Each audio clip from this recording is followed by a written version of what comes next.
Hello, everyone, and welcome to a brand new episode of the Top 10 Show. I am John Roca. And I am Matt Nost, and we're happy to be here talking about another movie-related topic this week. Yeah. But did you watch, I'm sure you did, the Matrix trailer that just... I did. Yeah, I did a your trailer thoughts? reaction. I was on live for an hour talking about it. So you're all talked out? No, not at all. Because I loved it. I had a really great time watching that thing, and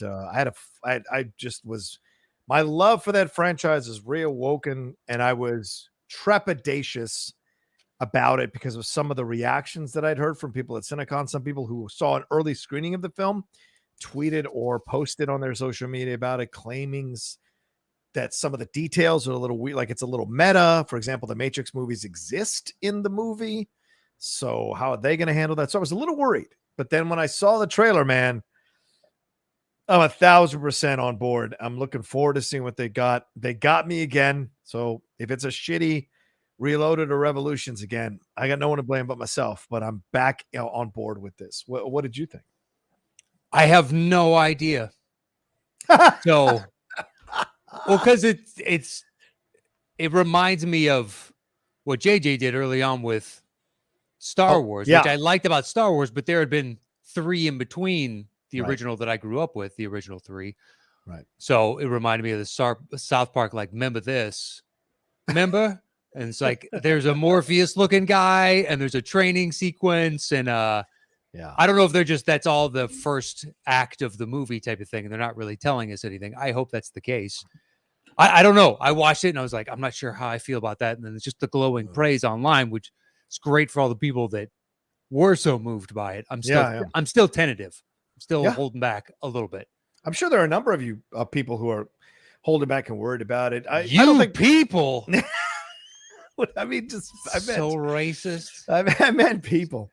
I know. I don't give a fuck. Yeah. But I hear what you're saying, but it's not in the same way. Like the training sequence isn't Morpheus training Neo because Neo kicks the shit out of him. So clearly that isn't necessarily Morpheus, right? This is a different... but he's got same glasses and the trench coat and bald, and it's like, But then at the end of the trailer, he shows up wearing the agent's outfit with the black tie and the black suit. So what is his purpose in all of this? I don't know. There's a lot of speculation that he's a young Morpheus. And there's a lot of speculation that Jonathan Groff is either the architect who we see at the end there, or possibly another version of Agent Smith, because Hugo Weaving is not in the movie, but that doesn't mean they can't have the character of Agent Smith. What if he's the Oracle? It could be the Oracle. A lot of people are speculating that Priyanka Chopra is the Oracle and that she's the young girl from Revolutions grown up now and has kind of taken over as the Oracle, because remember, they handed her off to the Oracle when they saved her in Revolution. So is she that? So there's a lot of speculation, but I hear you. They absolutely followed the Rocky Balboa route and Creed, the Force Awakens route. I understand. Star Trek. Yeah. I was just hoping that this would, because this one's so out of left field, that they wouldn't. I don't know. I didn't anticipate that, I guess, is the honest to God answer. Yeah. I don't know what I was expecting, but not, hey, remember this? It's just like,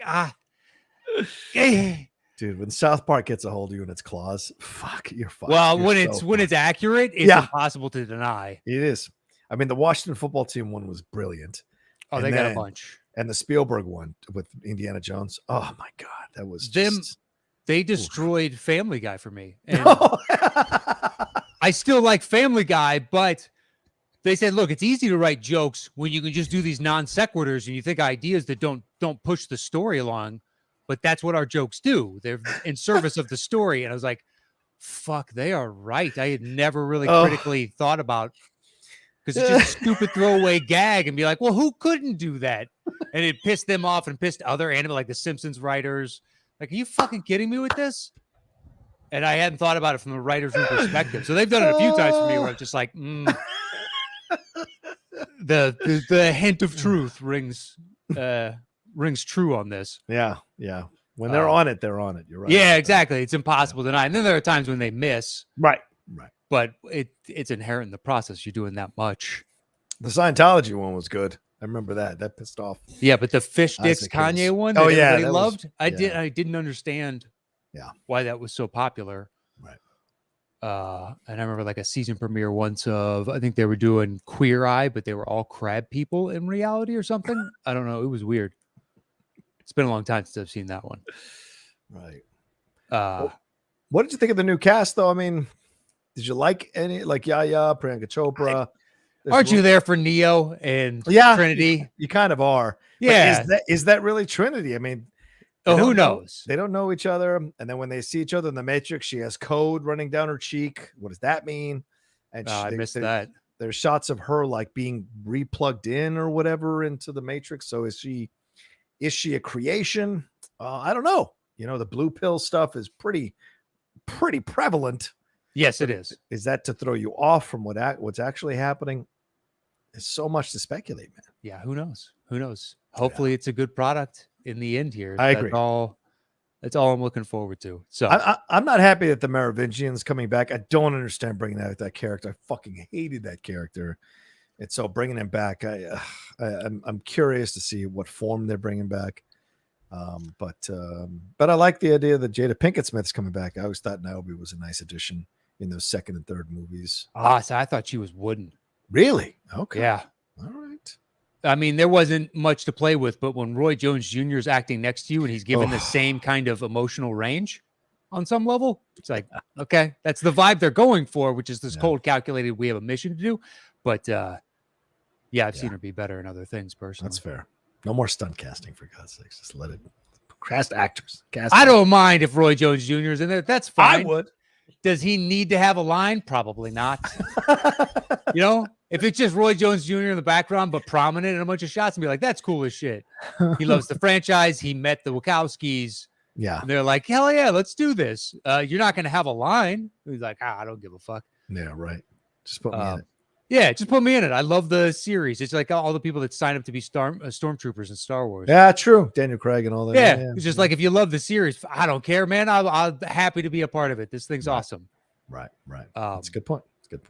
But, it is too. It's Roy Jones Jr. So you're like, hey, champ. You want a line? Of course. Ooh, not a problem. Did you work out this morning? You didn't, so you just always look like that. Okay. All right. Yeah. How many lines? Just one? You sure you just want to stop at one? I can't even fathom what it must be like to be around one of those dudes that is just in the prime of their career. Yeah, right. Yeah. But yeah, I mean, fingers crossed, it's good. Yeah. We'll find out Christmas. It's not that far away, man. Still don't have much faith, but I'm not rooting against you. So Right. I hope I am more than pleasantly surprised. I think most people want a film to be good. I think there's the loud minority that enjoys when a film is shit. Sure. I think a majority of people do want it to be, because they want to be entertained. They want to be transported out of their mundane lives or their boring lives or their overwhelming lives and just fucking enjoy a movie for a couple hours before they have to go back to that shit. So It's pure entertainment. Yeah, exactly. What else you got? What else? I came with that. What you got? What else did you talk about for an hour today? We can talk about that some more. With the Matrix, I think we've get the thing with the trailer.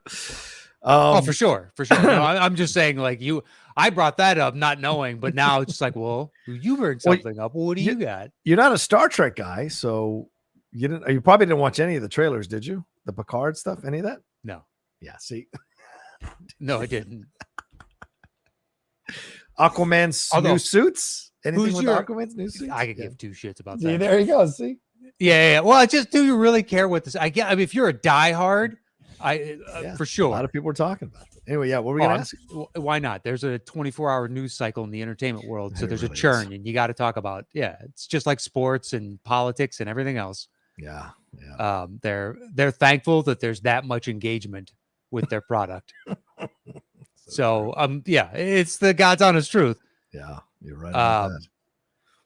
But I saw some stupid quiz thing that popped up in my feed somewhere. And all right, so Picard or Kirk?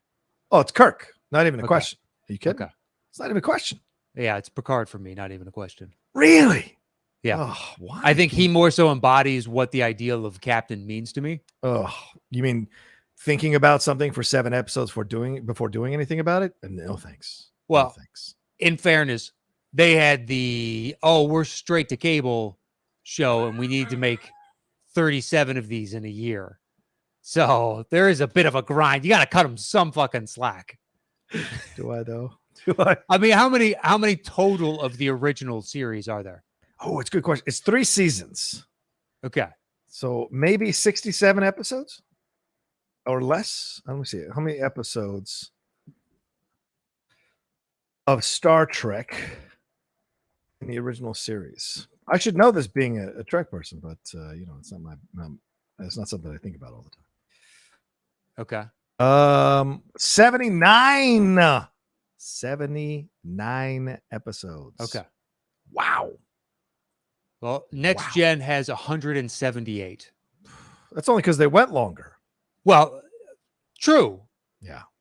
But they went 7 seasons. Yes. So if you just double from 3 to 7, you get to 150. And then they did another 28 on top of that. So it's true. They did 2.5 times the original. So of course there's going to be a grind on some of these. It's impossible not to. In 178, just like in 79 or whatever it is. I'm sure there's a couple that are just like, we didn't need to make this, did we, fellas? But you got a contract to fill. We need to do 20 some odd of these. 25, 6, 7. That's funny, dude.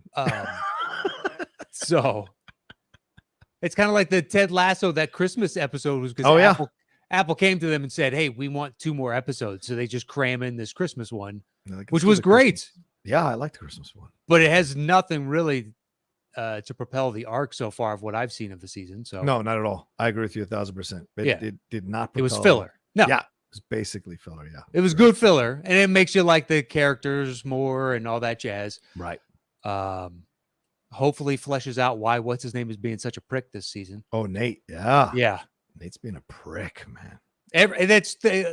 That was their goal, and it's getting the expected response from all of us. Yeah, I think so. Yeah, we're fucking lemmings. They're going to dupe us for sure. They are. We all know it's coming too. Oh, yeah. We all know it's coming.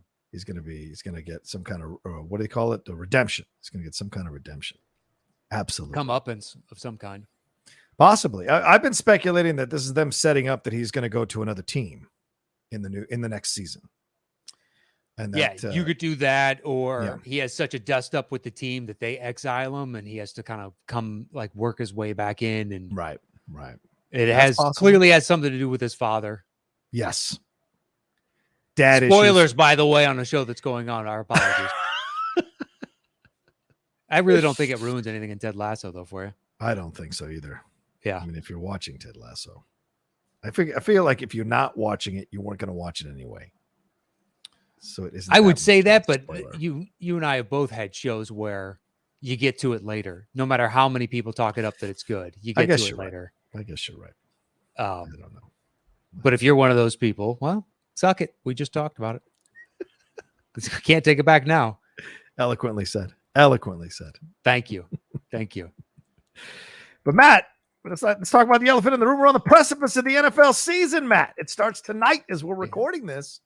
I stupidly scheduled a review tonight with some of the other shows. With one of the other shows I do, and I'm like, fuck. So I'm not going to get to watch the game fully all the way through. I'll have to stop for an hour and do this review. But are you excited seeing the Bucs and Cowboys tonight? Do you think you're going to have some fun with that? Of course, football's back. I'm excited for football. All right. Did it have to be the Cowboys? I mean, it had to be. It's the Cowboys. People love the fucking But the Cowboys aren't the Cowboys anymore. I agree with you. Look, I agree with you. But clearly, they think there's something more here. Well, it's like the NBA starting with the Knicks, and you're like, it's been 30 years since the Knicks were really, or 20, 22 years-ish, 23 years-ish, since they've been really relevant. Yeah. Same with the fucking Cowboys. It's been since the Aikman-Smith era. You're not wrong, dude. You're not wrong. So they ceased to be America's team like 10 years ago. Yeah. In reality, it's a great nickname, but they're not America's team anymore. No, you're right. You're right about that, dude. But do I still root against them? Yes, I do. So I'm actually pulling for the Bucks for no other reason than I've never liked the Cowboys, to crush the Cowboys. They're making you pull for the Bucks, man. Those sons of bitches. Nah, it's not really pull for the Bucks. It's crush the Cowboys. Okay, fair enough. I would take any opponent. It's not because I'm rooting on the Bucks. It's just like Right. I like to see the Cowboys get beat.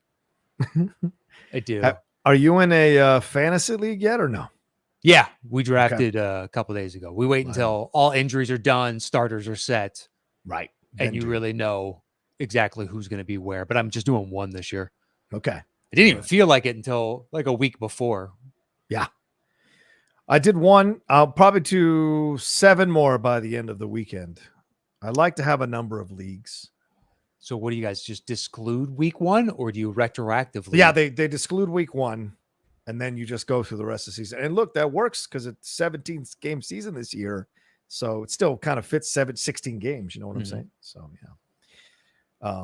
But I'm looking forward to it. I mean, I want to see what the Bucks. I mean, Brady's already out there with that video saying, we deserve a sequel. We deserve a sequel. So already motivating his crew. 22 players back from last year. All the starters. Yeah, I mean, I figured they'd have people leave just because they get paydays elsewhere. Right. So they wouldn't be returning so many of these individuals, but they are. They got a good shot.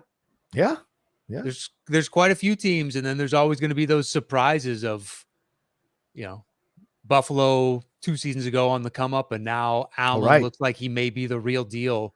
Yeah. But those type of storylines. Will the Ravens actually be a threat? I don't know. I don't know. Are you buying into Pittsburgh? Exactly.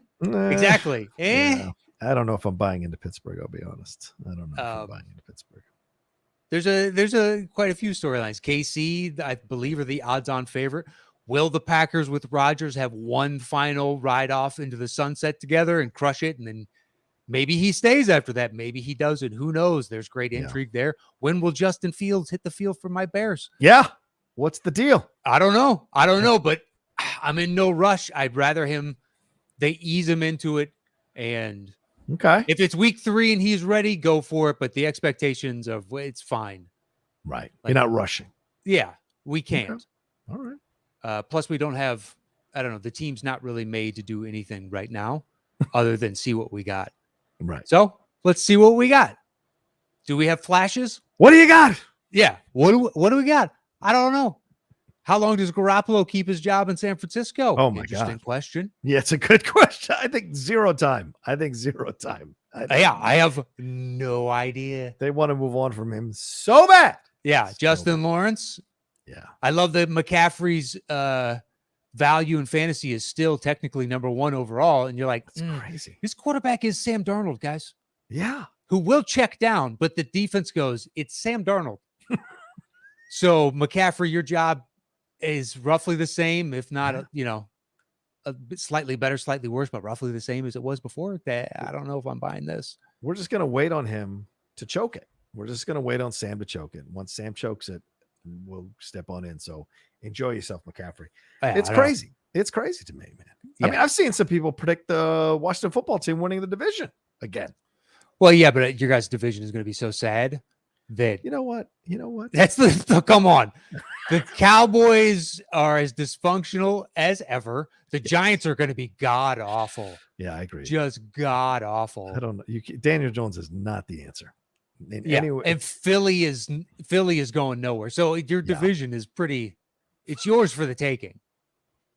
There's nothing wrong with that. Take it. The upward trajectory. It sounds like there's something wrong. No, it's just like this is year 1 of we're proving. It's like Buffalo from a couple of years ago. Yes, we got a bunch of young players and we play well together. And if you end up 9-8, that is utterly respectable. Okay, all right. In my book, that is the right kind of improvement. Ron Rivera's turned it around. Yeah, I think Fitz is going to be better than people think. We'll see. For us. I know a lot of people feel like he's not that good, but I think he's going to be great. He'll have like 3 to 5 games where he looks amazing. You're insane. We're going to win 12 games this year. I'm telling you right now. 12. I need to look at your schedule, but that seems pretty high. Do you get to play your own division 3 times? If that's the case, yeah, that could be 9 wins right there. I mean, they did add a game. I don't know how. I haven't. That's true. Are we playing some shitty teams? I don't know, man. But I'm excited. I mean, I'm excited to have it back. It feels a little more okay to be excited this year than last year.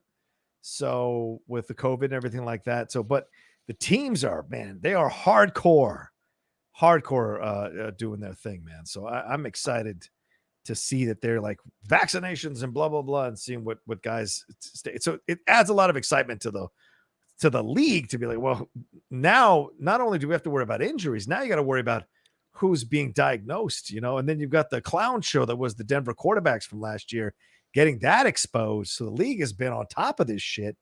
And you wonder, what happens when one of their premier teams gets into trouble on a premier night? What if it's Monday Night Football or Sunday Night Football and it's the Patriots or the Bucks who get the COVID-19 situation? What will they do then? Very interesting stuff to see.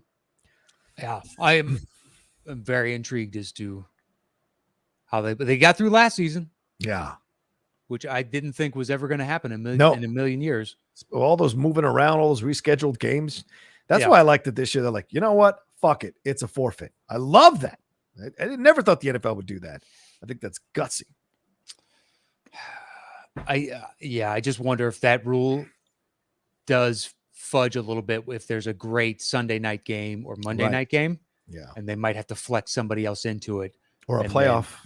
If it's a playoff game, how can it be a forfeit? Yeah, right. Exactly. People will literally riot. It's true. It's literally riot. Yeah. So let's see if they stick to their guns. Who knows? Goodell is an owner's GM, so we'll see. Here's the schedule. We have the Chargers first up on That's Sunday. Loss. Shut your mouth. That's a loss. The Chargers are a better team. You're insane. The Chargers are better. That's a loss. Go ahead. Then we play the Giants at home. That's a win. Okay. Then we're at Buffalo. That's a loss. Jesus Christ. At Atlanta. I don't know what Atlanta is right now. Yeah, you could beat them. Well, I'll give that to 2-2. That's fine. I don't know where Atlanta is. All right. Then we play the Saints at home with Jameis Winston under center. I think I like the Saints a little bit better. You're insane. So 2-3. The Chiefs at home. 2-4. It's not a discussion, and you know it. Then we're at Green Bay. 2-5. At Green Bay, 2-5. And what is that? Middle of October? Yeah, middle of October. Yeah. Okay, starting to get a little bit cold. My birthday Green Bay, weekend. 2-5. All right, at Denver. But you're also on the road again. Yeah, true. Depending on where Denver's at, at this point, I'm going to go against you and say 2-6. Wow. Then the Buccaneers. 2-7 at home. Then at Carolina. You lost the last one. I'll give you this one. 3-7. Okay, 3-7. Then we play the Seahawks at home. 3-8. How dare you? Then the Raiders in Las Vegas. You know what? 4-8. Thank you. I believe that's possible. All right. Then we play the Cowboys at home. 5-8. Just because I want to see you beat the Cowboys, so I'm on your side on this one. Then we play the Eagles. 6-8. Okay. Then the Cowboys again. I'll say 6-9. You split. All right. Then the Eagles again. 7-9. You should beat the Eagles twice. And then at the Giants. There you go. 8-9. So 9-8 to me would be a triumph. We're going to go 12-5 or 11-6. I'm telling you this right now. Do you want to put some money on it? No, I never put money on this shit. You go 12-5, I'll give you a game. So you could end up only going 11 to hedge your bet. Okay. All right. How much you want to put? I like this. No money. I don't. No. Then fine. Then why would I give you basically points? I know. I didn't ask for them. You're giving them to me. I thought if I enticed you, you might throw in. Nope. I once lost my rent money on a bet. Never bet money again, man. That was the end of it for me. I don't. I'm not talking about real money. Oh. What do you want to bet? Max would be like $20. Hey, that's money, man. Okay, fine. $5. $5? $5. You go 12-5, I'll give you a game. So you can go as low as 11-6. We can go 11-6? Yeah. All right. I'm going to take your 11-6. I'll take it. $5. Done. $5 done. That's That's the the Taco easiest Bell $5 I ever made. Yes, that is the easiest. You got to give me a chance to earn my money back. What's your bet? What's your bet on something else? Let's go through the schedule. For Chicago? Sure. Okay. Do you want? Here, I'll read through and you give me your assessment. Okay, that sounds good. Go ahead. All right, here we go. All right, break it down. Bears Rams opening this weekend, and it's in LA. Yeah, LA wins. Are you going? You're not going? I'm not going. Oh, damn, dude. I know, but it just didn't work out. I've got shit to do. Yeah, fair enough, man. Fair enough. Okay. Bengals Bears. That's tough. Joe Burrow, second year. Could be, yeah, but I don't trust that coach, though. That offensive line got him hurt last year. Yeah. They're supposed to be better, but I don't know. I like that Justin kid, man. All right, I'm going to take the Bears on that one. All right, 1-1. So then Bears at Browns. No, Cleveland wins. Hands down. Fair. Lions at Bears. I don't know what we got in golf in Detroit. I know what we got in Detroit. That's 2-2 to me, but if you want to say 1-3, that's fine. But yeah, we have the Lions. Like, look at Swift last year. He dropped that pass. For some reason, the Lions are just, we got the Lions. Okay. I never questioned that one. Okay. Bears at Raiders. And we're 2-2 now. Oh, man, this is a tough schedule. Like, because there's a lot of even teams. Somewhat, yeah. Yeah, the Raiders, huh? You know what? I don't trust the Raiders, so I'm gonna go with the Bears on that one. All right, 3-2. Packers at Bears. No fucking way. The Packers gonna stop in precisely 3-3. So Bears at Bucks. No, Bucks. Okay, that's revenge for last year. Brady's gonna kill you all for last year. Yeah, we'll see. He was up and down. I mean, he wasn't lights out. Yeah, last year. It's not like you walked away going Brady carried them. Not saying he was bad, but he is 40, 44. 40. Yeah, 44, man. Let's say 42 or 43, but 44. Yikes. It's Warren Moon territory. Yeah. All right. So that puts us at 1-1, 2, 3-2, 3-4. That's 3-5. Okay. Niners at Bears. No. Okay, well, 3. Yeah, I think Niners win. Okay. 3-6. Okay. Bears at Steelers. No. 3-7. Ravens at Bears. No. 3-8. Bears at Lions. I think you're split. Okay. 3-10. Cards at Bears. Do you trust your Bears against those Cards? I don't know who we're going to have at quarterback by this point in the season, so I don't know what the team's going to look like, to be perfectly honest. I'm going to take your Bears because I don't trust Kingsbury and Murray to do it consistently. So what was that, 5-7? Sure. Bears at Packers. No way. 5-8. Vikings at Bears.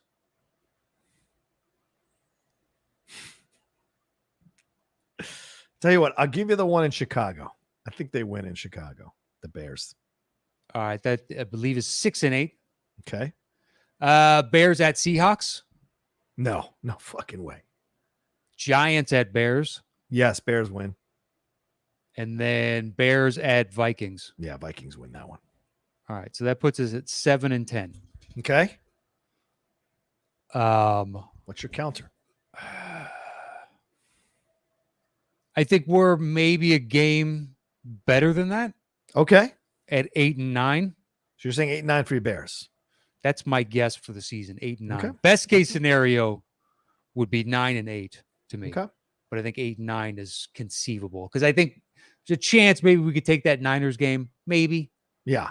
Or since it's Ravens on the road, I'd need to look at their schedule, but who knows if they're banged up. They got a lot of skill position questions that I have.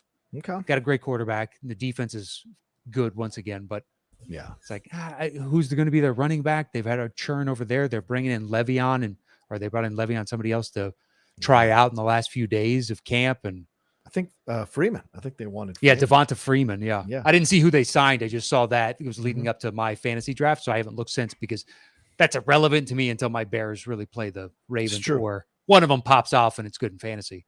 Yeah. All right. So 8-9, $5. Well, I think we're going 8-9. Okay. So I gave you better odds. So I'll take the 7-10 for $5. And if we go 8-9, like my projection, I still win. It doesn't matter, but I'll take the 7-10. But if you go less than 8, I win. No. I get the 7 and 10 because that's what you Okay. value it at. And Okay. before you valued yours much higher, and I didn't agree with you. Anything higher than 8 and 10 is your victory, right? So basically, No. Well, okay. 8 Break and it down. 9 is my guess. Okay. Your offer was 7 and 10. I'll take Right. 7 and 10. Okay. You didn't like my offer of assessment of your record, and then you said, I think we're going this. Right. And I took you at that. So I'll take you at 7 and 10. So Okay. if we do worse than 7 and 10, you win. If I do better than 7 and 10, I win. That's what I was getting at. Yeah. So anything above, if you do 11 and 6 and above, you win. Anything below, I win. Okay. Sounds good. I like it. We might end up be splitting on this. I don't know. We might flip the coin. We'll find out. Who knows? And let's see if we remember at the end of the season. I think Yeah, we see will. if we remember. I think we will. We'll play this back. I'm sure somebody will play it back for us. Anyway, so you guys didn't come here for NFL talk, but that's part of it. But today we are going to get into the top 10 bands that deserve a biopic. Top 10 bands that deserve a biopic. And Matt, what was the impetus for us choosing this topic? Do you remember? Sure. We both didn't like the topic we settled upon. It's And true. in the 11th hour last night, we're like, can we think of something else? And we came up with this gem of an idea because a St. Vincent is putting out a documentary that's not a documentary that turns into something else. Oh, And we were like, oh, that's, that music thing. What about music? And then the idea of just doing, hey, what bands would you like to see a movie about? right. And that's how we settled upon it. But Okay. it opens up. I mean, once you limit it to bands, it cleaves off a lot of, because you could do a separate show of biopics you'd love to see. True. Very true. And there's tons of those. Mm-hmm. But for bands, it's like, okay, that at least narrows the field. And who has an interesting story to me, and the backstory would I like fleshed out more. Right. So that's how I came to my list. But I think it should be a fun show. I think so too. I think there's a lot to go through when you talk about these kinds of things. And so, yeah, I'm absolutely down and looking forward to seeing what the show is going to be and what bands we're going to talk about. I'm sure there's going to be a lot of choices and possibilities for us to explore for sure. So, yeah, I'm down. I'm ready. I'm excited. And I've got some interesting choices. Yeah, let's do it. Here's how the show works. We count each other's lists down, and then we combine it at the end for an overall list. You'll get it. It's pretty straightforward. It's pretty easy. Go ahead. At 10, I've got the Grateful Dead. Oh, nice. Go ahead. I'm not a Grateful Dead guy, so knock yourself out. What do you got? Well, I used to listen to the Dead. I don't really listen to them much. Once a year I'll check in and listen to a handful of songs that I still love. Mm-hmm. But I find their story interesting because they never really had a big album or a big hit. Technically, Touch of Grey when I was a kid was my introduction to the Grateful Dead. Okay. But B was their best charting song they ever had, right, by a mile. So this band that built up a following now that's going to last for at least a few generations, because parents hand it down to kids and whatnot, and they still have tribute bands going on. But the rise of those individuals and how they grew that kind of status of just, you got to see them on tour, and this dedicated, loyal following built up over decades. And the start in the San Francisco Haight-Ashbury area, and what that was, all the characters that they have there, and them coming together and then slowly morphing into technically one of the biggest bands the world has ever known. And they didn't get radio play or MTV coverage or none of it. Just pure grassroots. Yeah. It's just an incredible story to see, like, their reaction as crowds are just organically growing, enjoying what they're doing without the help of, labels pushing them and all that jazz. And then I'm sure the strife and whatnot, they had the death of Pigpen early on. So you have kind of that to deal with, and the integration, like, of the Donna Jean Gachao and her husband. And then eventually those two faded out, and it just was like these, but it's still a big band. There's so many dynamics going on amongst all these individuals. Yeah. There have been smaller, like VH1 type of movies, discussing their backstory, but to really get into like the meat of it, I think it'd be an interesting story, and I would enjoy it. Oh, absolutely. But it's also a 10 because I don't know, unless you're a fan of the band, I don't know if they have that pull like all the others. Right. Great point.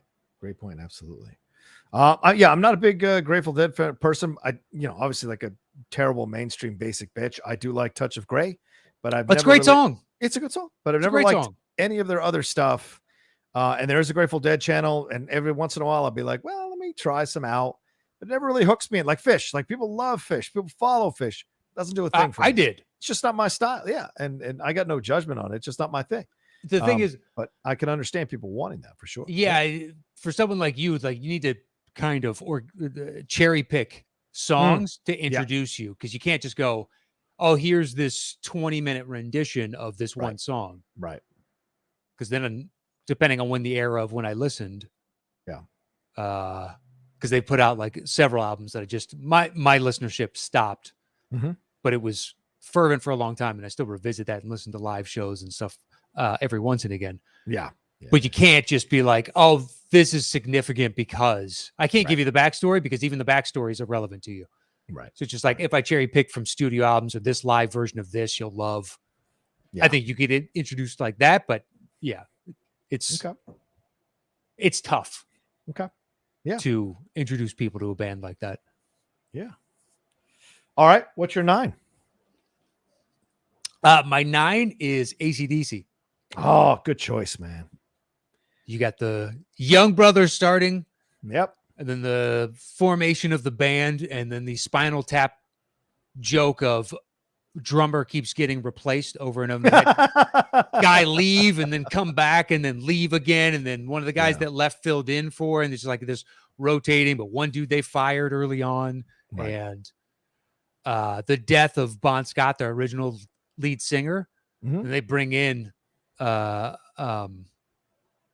my God, Brian, son of a gun, Brian. It's a generic like Jones, Brian Simpson, Brian. I think you're right, Brian Jones. Brian Jones? I think.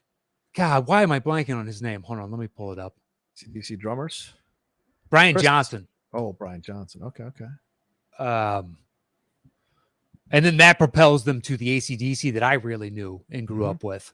And then went back for the Bon Scott stuff.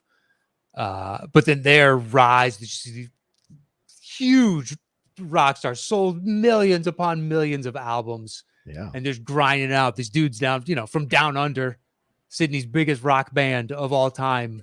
I don't think there's anybody else in the same pantheon as AC/DC. There have been a bunch of great bands from Australia, but to get to their height level longevity, I can't think of another one that sniffs them. Yeah. Yeah. The switching of lead singers rarely leads to success for a band. Right. They're one of the few bands that was able to switch lead singers, and get people on board. Them, Van Halen, Survivor. It's the list is short. Journey. Well, no, because Steve Perry, didn't he replace somebody originally? I don't remember if he did. I don't remember if he I thought that was the story. Like they had somebody and then he came in. That's when they became the Journey everybody knew. But it was technically, I think, outside of San Francisco, if memory serves, or Southern California or California in general, they weren't Journey until Steve Perry was there for the rest of anybody else, because they're from the Bay Area. So it's true. I think that's what it is, but I could be wrong on that. But yeah, it is. And then for that new singer to come in and they just get propelled to an even bigger state. Because you could say that with Van Halen with Hagar. Yeah, true. I didn't put them on. I thought about it though, but there's been so many. I don't know if you did, so we can stop this discussion. Yeah, probably should. Okay. It's a great choice. It is an excellent choice. I just think there needs to be more time, to be perfectly honest. Oh, okay. All right. Go ahead. Well, I want to see as many of the accounts as you can, because right now Dave would meddle too much. Yeah.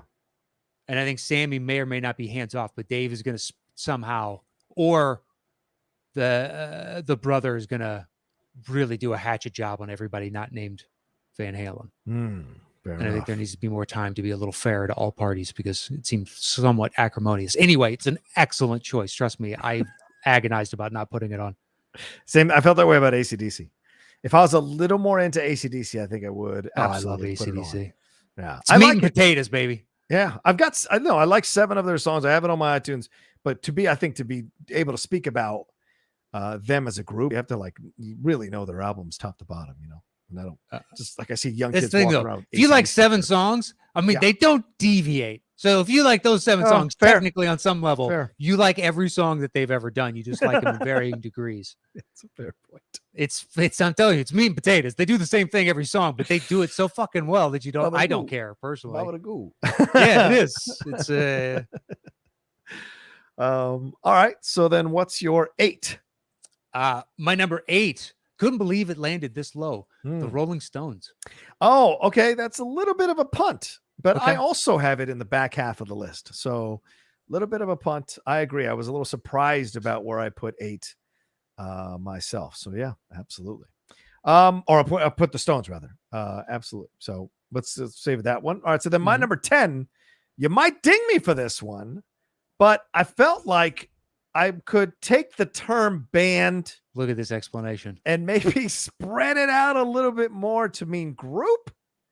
And so I'm going to say number 10, the Spice Girls. I would like to see. I give you that. Yeah, for okay, sure. thank you. I would like to see those a biopic of those women because look, they came along at a time in the 90s when you didn't really have powerful girl groups.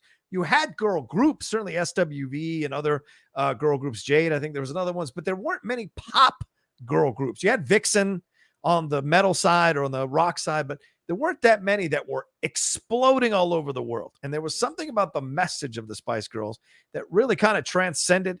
Of course, they were huge in the gay community, huge with women, but also dudes liked them as well. Straight dudes rather liked them as well. And I certainly was one of those dudes. I went to see Spice World for fuck's sake at a $1 theater in Tallahassee.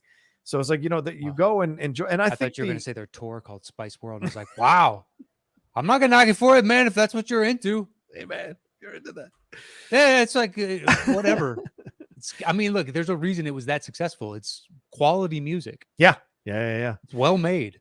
But yeah, I and I think they went through the changes and Jerry leaving, and there was all that drama between Jerry and Scary Spice, and then them all coming back together for their reunion tour, opening the Olympics later on in life, and then of course Victoria doing so.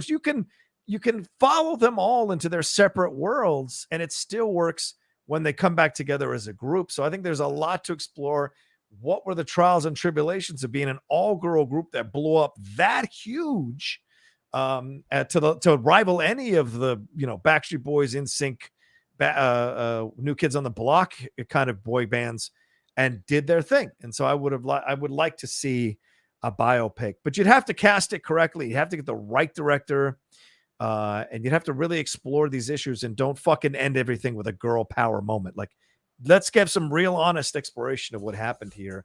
And they may end up at the end, like all unified and wishing each other, which I think they do now, but I'd like to see the messiness that happened after the fame. That could be fun to explore for myself personally. So. Oh yeah. I mean, plus I may not listen to the music, but I know the names, I believe, of all of them. Yeah. And I have an understanding what their personality the types are supposed to be within the dynamic of the group. Right. And they've been around long enough to where a few of them, like Mel and Victoria and whatnot, you have an understanding who they are just because they've been in pop culture for longer. Yeah. But to see the behind the scenes would be really interesting. Yeah. Okay, so then my next one, my number 9, is the Allman Brothers. Okay, great choice. Yeah, I always liked the Allman Brothers for whatever reason. One of those bands just kind of spoke to me. But then all the tragedy around the Allman Brothers is something to really explore, man. Something to really dive in deep on. And I'd be curious to see how they do that. What's because you could tell like this you could do 3 different. You do a trilogy on the Allman Brothers. You can tell feature film story about them because there's so much that's involved in terms of their formation, when they become successful, and then the plane crash, and all these things that kind of shaped and at times warped the group. There are multiple reunions later on in life. There's just so much to explore with the Allman Brothers. Plus, great fucking music, man. Great fucking music. To enjoy as well. Yeah. I mean, they tried it once before, and it's one of now the cinema histories. It's part of the lore of the train bridge and the train coming through, and they didn't clear. Yeah. Get the permits or whatever the case is because they tried to do a Greg Allman biopic. Yeah. That's why I didn't put him on, because it's like, I don't think Hollywood's going to be making that one anytime soon. It's now it kind of seems almost cursed. Yeah. Of all the biopics to do, right? just That's like a we can do great another point. one. Would the production team suffer like? Yeah, everybody, the studio, the production company, the actors, the everybody suffered because of that project. Yeah. That left a deep scar. That's a fair point. So I think the Allmans are persona non grata for a little while longer. Yeah. Yeah, because Greg was killed in a motorcycle accident.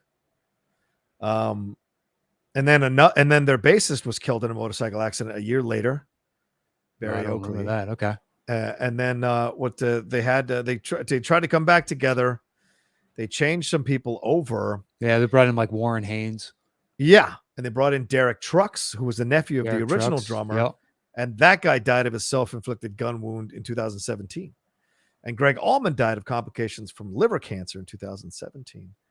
So, you got all kinds of tragedy involved with these Allman brothers, man. So I think it would be so interesting to explore that. Plus, the whole, I'm sure actors would kill to fucking wear the long beard and the long hair shit and have a little fun. Oh yeah. Well, music outlaw. Yeah, exactly. A music Who wouldn't? outlaw. Yeah. Tons of people would jump at that.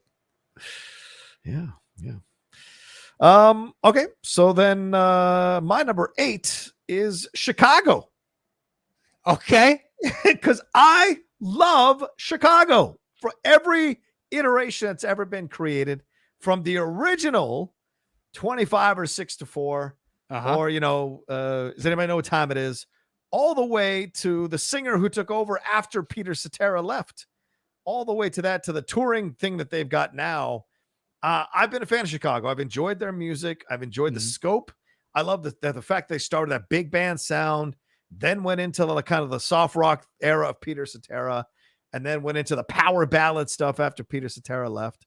I enjoy it. Plus, there's so many stories to tell of the drama and the tension and the frustration in this. And they did a documentary, which I think was really good. I think it was out on Netflix, that I thought was excellent.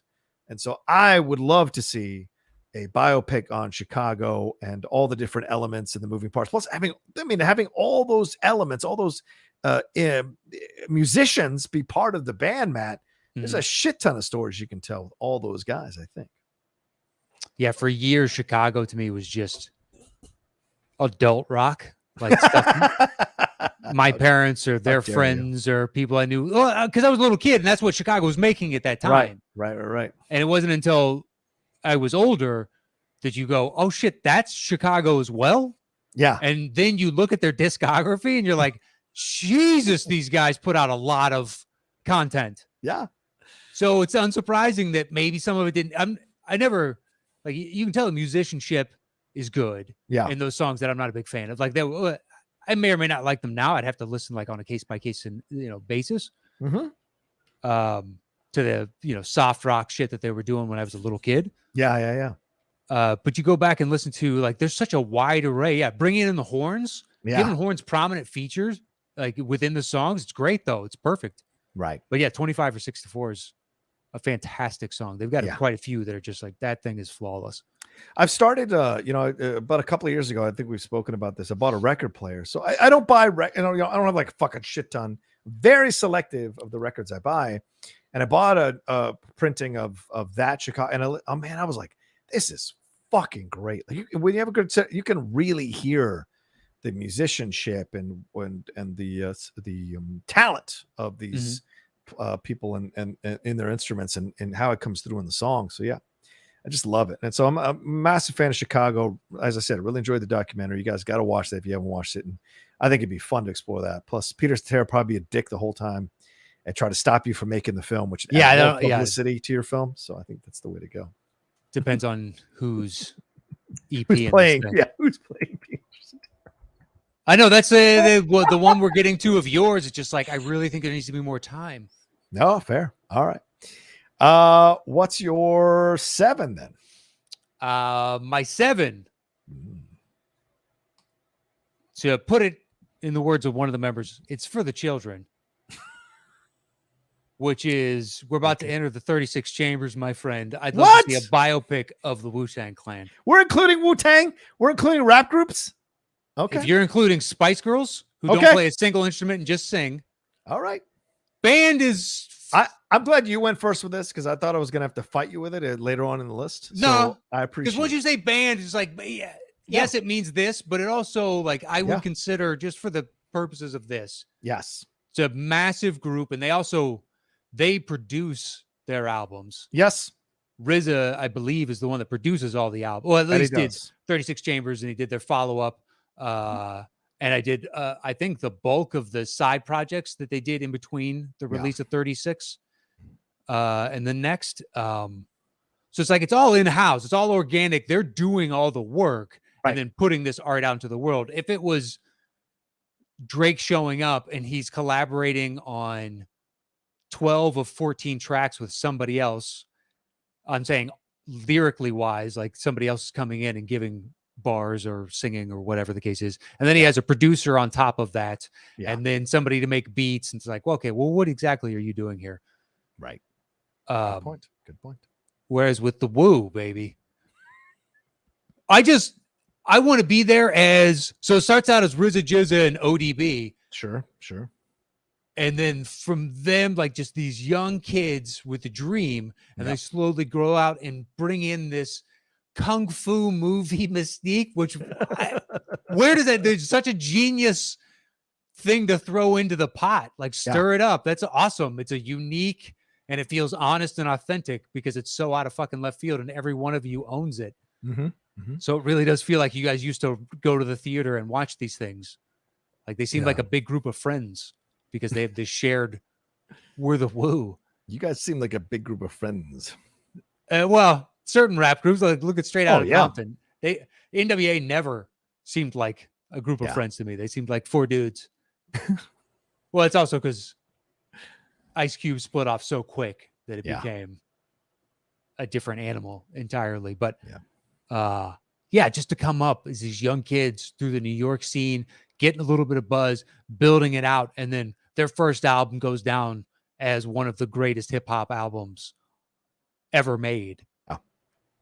Out of the gate. Now, no album after that ever really achieved the heights, I think, commercially or critically. But to have that kind of lasting impact and all these individuals and characters that have existed in our lives since then. I agree with that.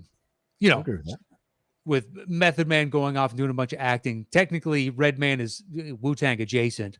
But RZA going off and doing stuff with Quentin Tarantino and getting into directing.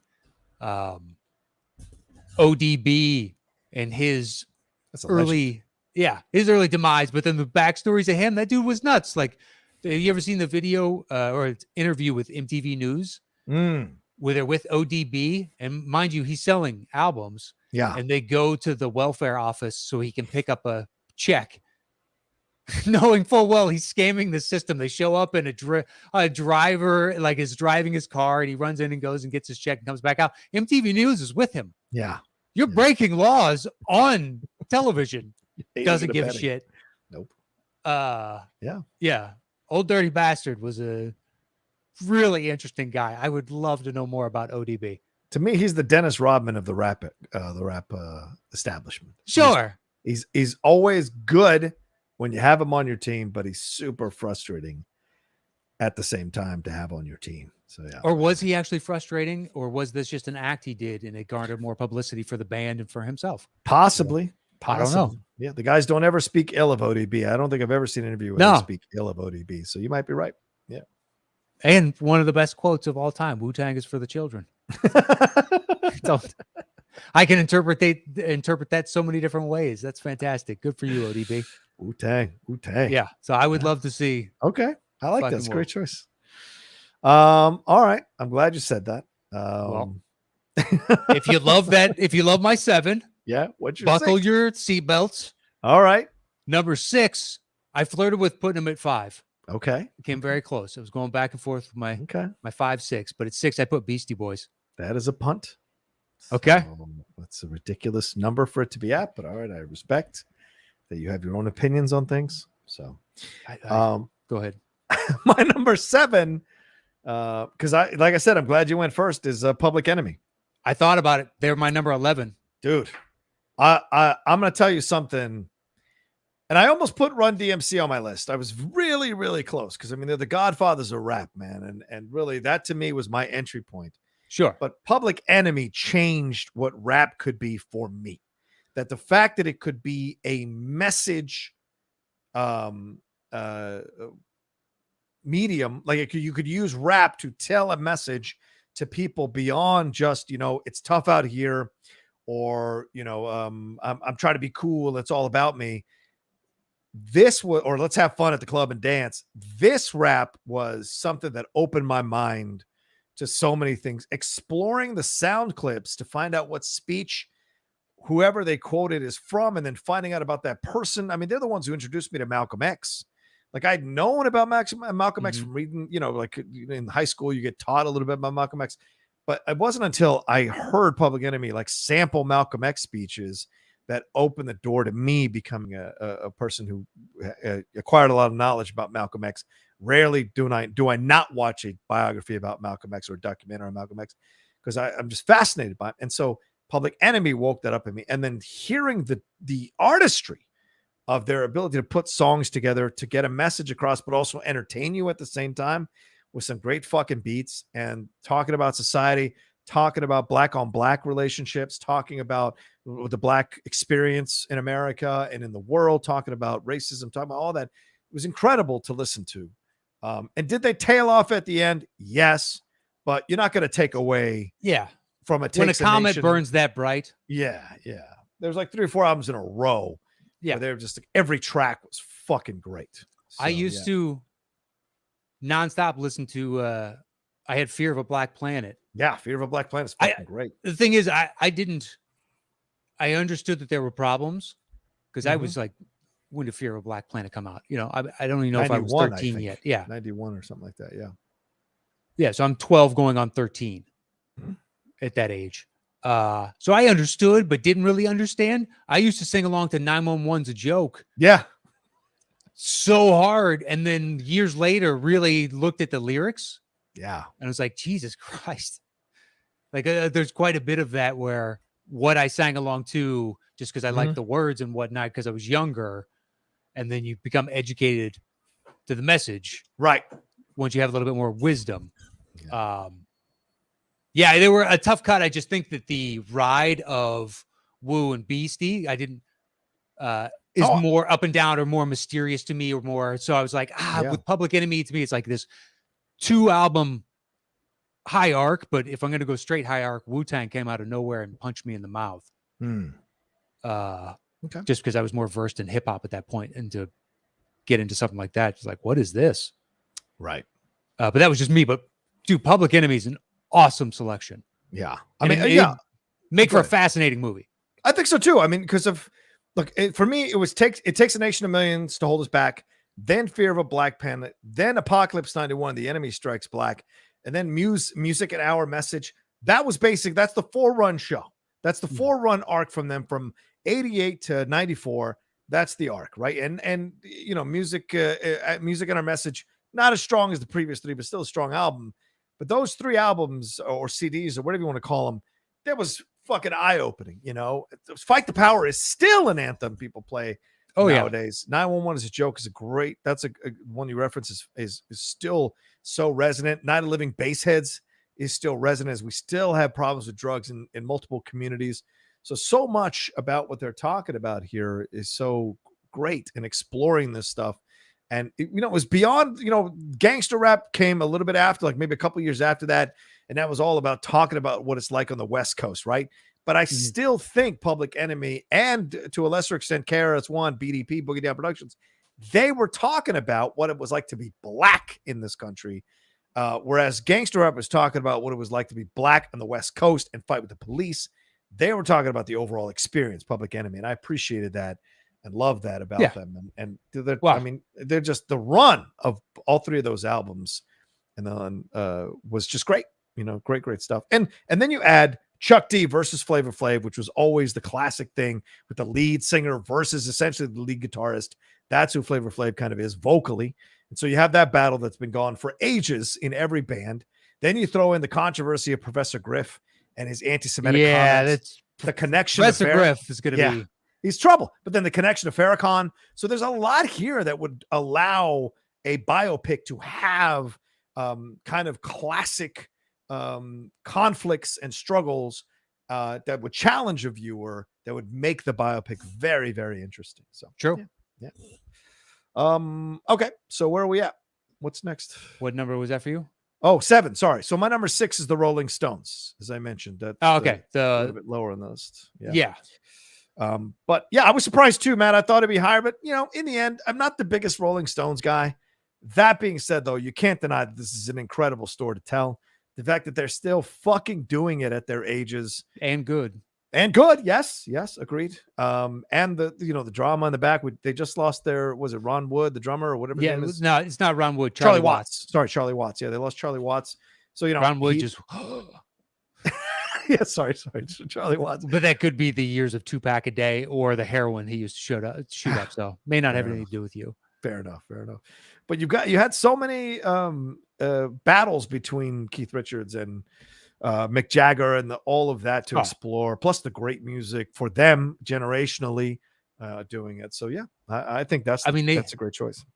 The amount of drugs, like Keith Richards said that the only reason he thinks he's still alive is because he had the money to buy the best heroin, the purest heroin. So it was never stepped on anything. So that's why he's alive, is because his drugs were so good. Could be the case. It helps. It could be the case. Yeah. Yes, it does. As we just had here in LA. Yeah, I was just going to mention, I didn't know how to mention that, but yeah, very much so. People have to be aware of the shit they're taking, man. It could cause terrible repercussions, man. I smoked pot one time. I don't even remember where we got it, but it was like a normal dude we got it from. This is back in the day before there were dispensaries and all that jazz. Right. But it was laced with something. And one of my friends just started running laps. Oh my God. We were out in this field. I went completely dizzy and had to put my head down, and I couldn't do anything other than I just sat there with my mouth open, head down, and drool was coming out of my mouth. I didn't enjoy it at all. I have no fucking idea what was on that pot. It was terrible. Yikes, man. Yeah. It's the only time. It was like, what the fuck did you get? I remember it was Gary that got it. It's like, Gary, what I got it from our friend we always get it from. So he didn't fucking know, obviously. But yeah, it was nuts. 4 of us smoked.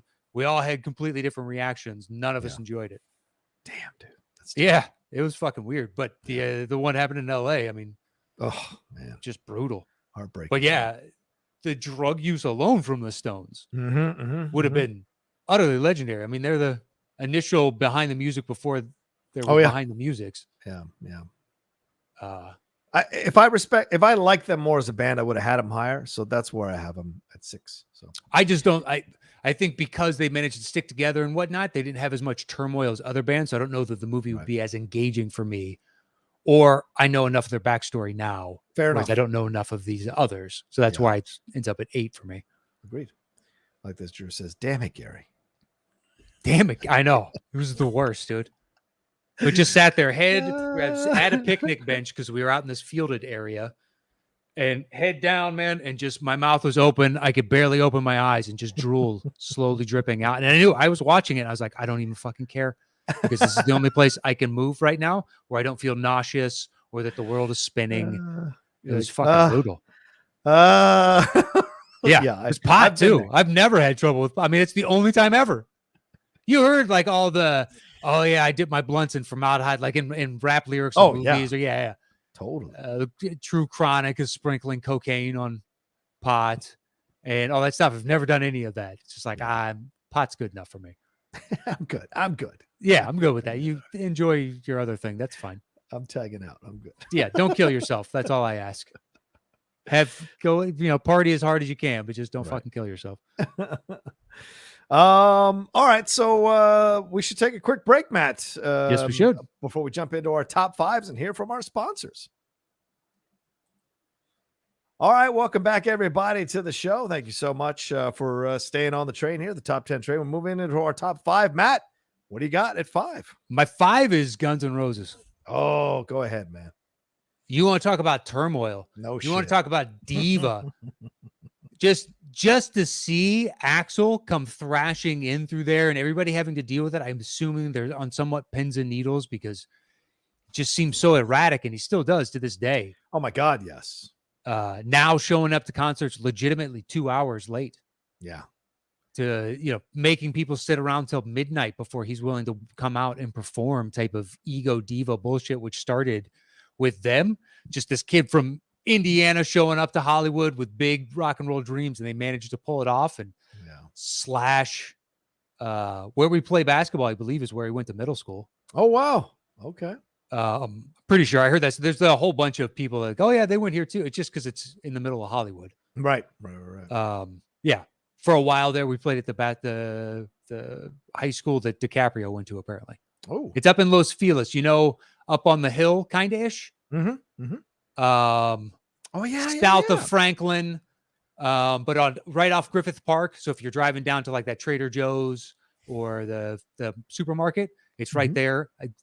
I've heard from a few different people. Oh yeah, DiCaprio went there. Here's a crazy one. I believe it's Mike Holmgren grew up 2 blocks from there. Wow. Yeah.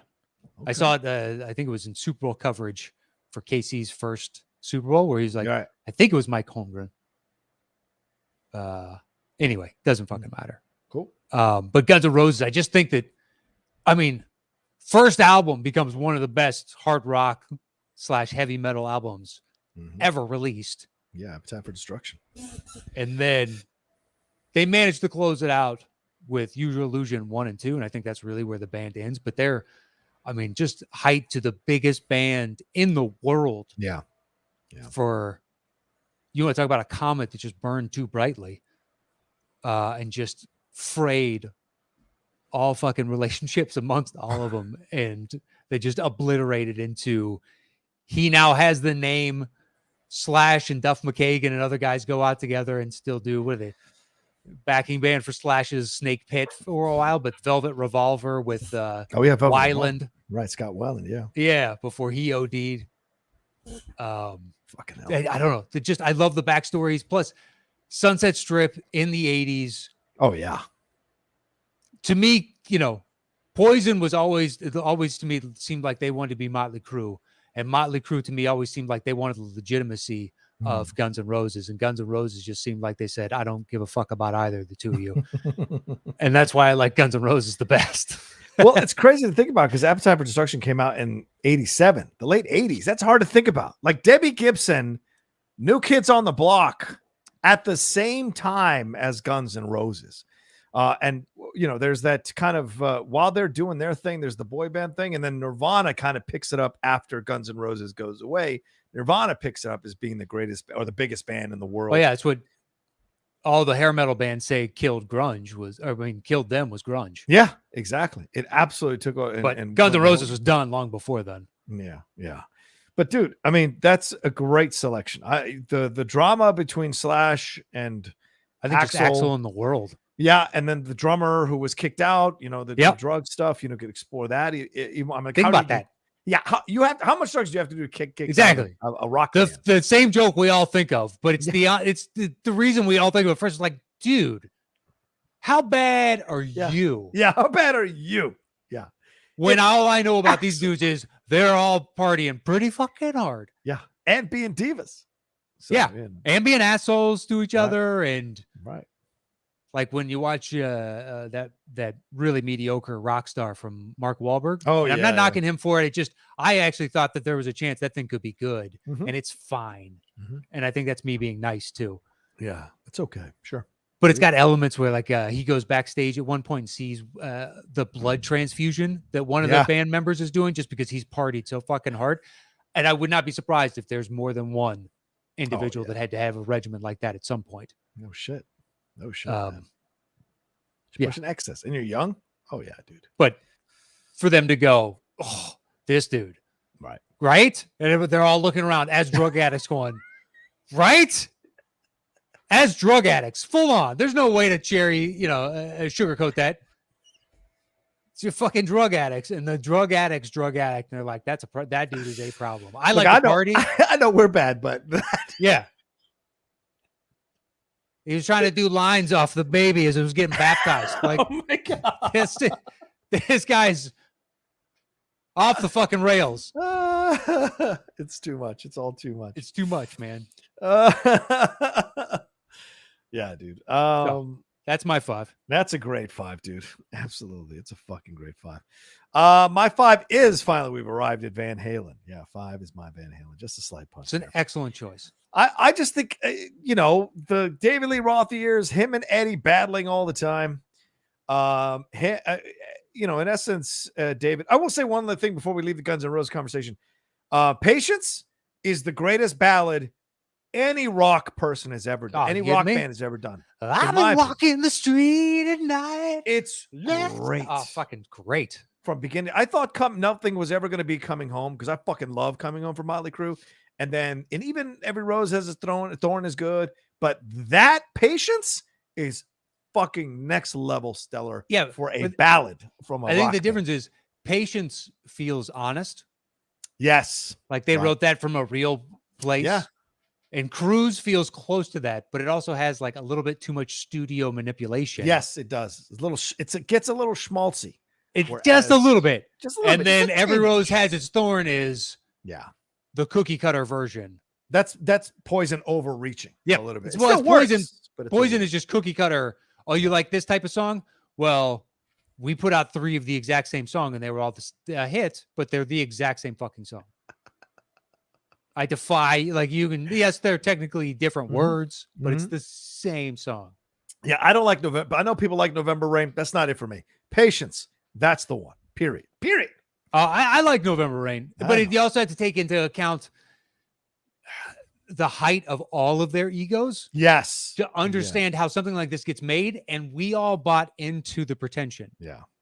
I still like November Rain for that, but I understand if you look back and be like, it's super schmaltz. It's a Meatloaf song, for God's sake. Oh, it's Armageddon in a music video. It is. True. When it slashes out in the rain, playing in the rain, it's utterly ridiculous.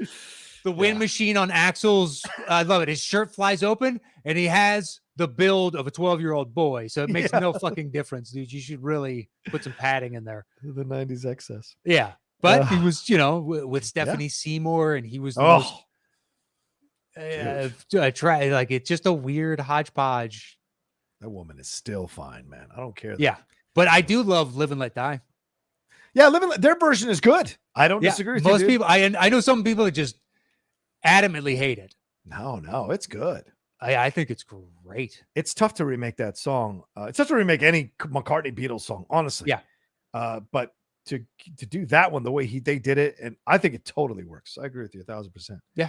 All right, so Van Halen, just as I said at the beginning with him and Eddie, then transitioning to Sammy and arguably becoming even more famous, even bigger, but losing some of that original rock kind of foundation of what made them. And then David Lee coming back for that stilted return. And then the drama between him and Alex Van Halen, the drummer, and then them kicking George Michael out. Or is that his name? George Michael, I think, or Michael Anthony? No, it's not the. Fuck, man! Isn't it Michael Anthony or something like that? Yeah, Michael Anthony. Yeah, them kicking him out so that they could keep going and bringing on Eddie's kids into the thing. Solely to bring on Eddie's kid. Yeah, and so to me, there's a lot of fucking interpersonal drama here to explore and navigate with these. And we can agree that the Gary Sharon character is only going to be in for like one scene. Yeah. Hey, this is our new lead singer, Gary. What's up, Gary? And right on. He's just walk in and walk right on out. Exactly. All right, dude. Well, see you later. Peace. Yep. He just walks right the fuck out. I just think, at this point, like Roth will publicly damn the film unless he gets like Chris Hemsworth or something ridiculous to play him. Right. But I want to know when the first time he shows up to a concert with a sword, David Lee Roth, do the other members go, what the fuck? He's going to swing us. I send to Ellis gifts of David Lee Roth high kicks. He'll text me something, and if it's in a positive or any kind of, I can use that as an exclamation point. Yeah. I find a gif of David Lee Roth doing a high kick. After the last tour, that when Ellis went to see him, and I heard, found out that he went, and I was like, how majestic were the high kicks? And I heard he's spinning a flag, like he's waving a flag on stage, and he's like, Oh "Dude, the my flag is majestic." It's like, yeah, you take the good with the bad with David Lee Roth. It's just such Yeah. a very specific front man. Yes. And for a while there, I would argue you could argue, I think he's in the list of top front men ever, like ever. I think quintessential front men, you know? I think he makes the list of the best and the worst. Yeah, that's fair. I totally agree with you. I totally agree with you. But there was a discussion at one point where when I was young, he's the greatest front man in rock. Dude, he literally could have fucked 40 women a night, man. He's just like one of these guys that could have done it. His popularity was so sky high. When they all showed up together at the VMAs. Oh yeah. Oh, yeah. And was it Eddie that had the overalls on, and Dave had like this pink knit shirt with a white beret, I believe. And I just remember there's like all these, like they're fucking really going for it. Yeah. Yeah. I gotta look that up. Van Halen at the Crazy. VMA reunion. See what that looks like. See what I'm remembering, right? Plus, there's great music throughout for numerous decades through the 70s, 80s, and 90s. So yeah, great stuff. Although Pound Cake can go right off a cliff. I fucking hate that song. Ellis tries to defend that song to me all the time. I don't mind Pound Cake. Oh. For Unlawful Carnal Knowledge, I got a soft spot in my heart for that album. Okay. So Eddie's got white painter's bibs on and no t-shirt. Okay. And at this point, looking at his age, he appears, I would guess, to be 44. Oof. Maybe 42. Well, he could also be 38, but he's been living in the sun and drinking and partying. Right. But they all look like it. But you should have a shirt on, Ed. And David Lee Roth is an open collar, but it's unbuttoned down to, lower mid chest, which is fine. Rock star. Let's take a look. Let's take a look as you're talking about it. Yeah. I'm going to bring it up for people who are watching us. There you go. Michael Anthony looks like Michael Anthony. Yeah. With his fucking shirt he got at Target. Yeah. Yeah. His brother, whose name I always forget. Alex. Thank you. Looks like he finished selling drugs. He does. And running his drug cartel before he came to the fucking He looks like Michael Douglas's shady friend in Wall Street. Like the dude that gets the stepped on coke. That's what he looks like. And David Lee Roth looks like a perm gone bad. It's a weird look. It is, no lie. 96. Look at that. Yes. But I was jacked for that. There you go. Yeah. And that was even a better picture. The angle that I've got is Eddie from the side. Oh, not good. No. Put a shirt on, man. Anyway, all right, let's keep going. What's your 4, man? My 4 is Nirvana. Oh yeah. Okay, go ahead, man. Go ahead. The out of left field to become the voice of your generation. Yeah. Yeah. And seemingly 3 guys that didn't really have that goal in mind. No, not at all. Yeah. Yeah. It didn't. In no way did they seem like they were purely motivated by being the best of all time. Right. It is just by happenstance that during their time, everybody really vibed with what they were doing. Yeah. And the rise and then just utterly immediate finality to the group. Yep. Was something that I felt. Now, to a younger generation, it's the same song and dance as countless other bands. But having lived through it, I remember being at school the next day and people started with Sharpies writing Kurt on lockers. Yeah. So they had to be painted over at the end of the year, but it just said Kurt on a bunch of lockers. Wow. For the rest of the year. Because it was just like it showed up the next day and you're like, man, Kurt Cobain killed himself yesterday. Yeah. And then just Nirvana, or at least we found out about it, and Nirvana just ceased to exist. And they've been a huge part of my life for quite a while at that point.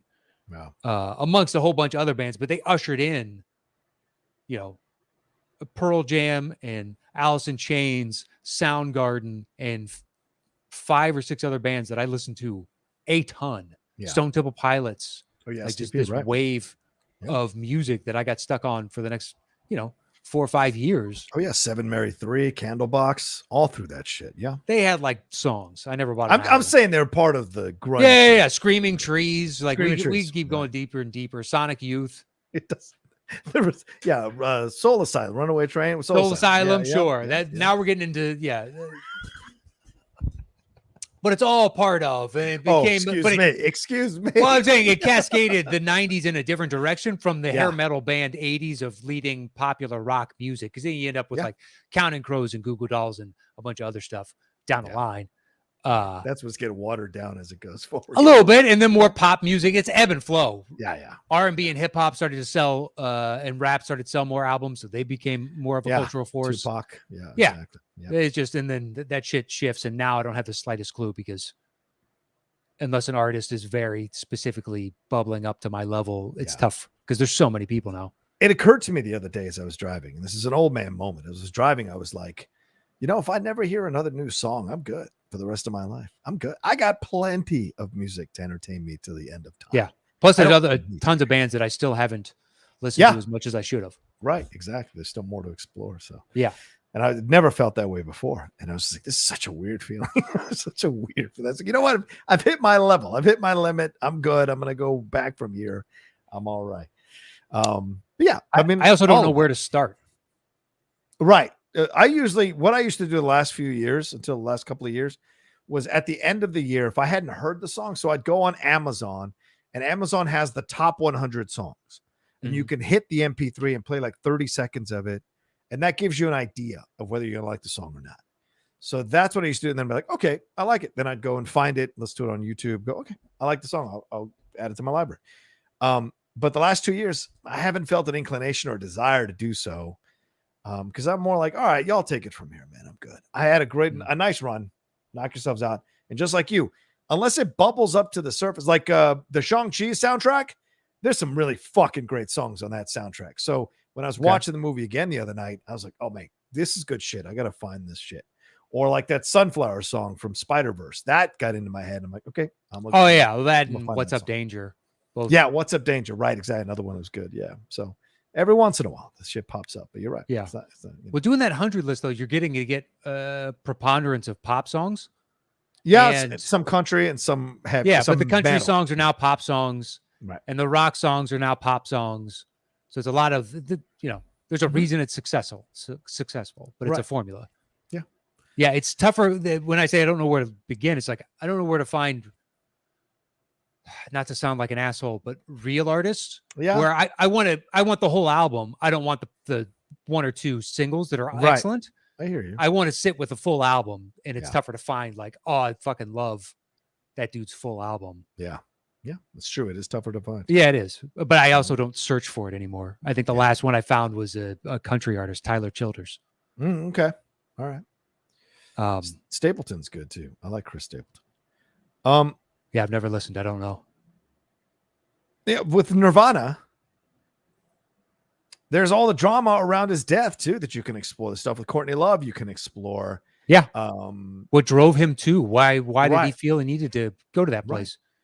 And I think too, Matt, if he hadn't, I don't think people would revere. He's like the James Dean of rock and roll. Like, I don't think people would revere Nirvana as much if Nirvana had kept coming out with albums and maybe getting worse and worse, or God forbid, did a pop metal song and whatever, like just completely shattered their image. So this way, in a way, Kurt, and I'm not advocating or saying he did the right thing, in a way, by committing suicide, he purposely kept or indirectly kept Nirvana in this time capsule.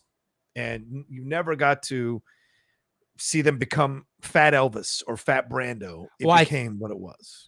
I think they would, to some degree, I think they'd become the Cure. Yeah, or break up, because clearly Dave Grohl was an alpha dog sitting as a beta to Kurt Cobain's alpha in that group. Clearly Dave was, ready to kind of spread his wings as well. Would he have stayed with the group? Who knows? Yeah.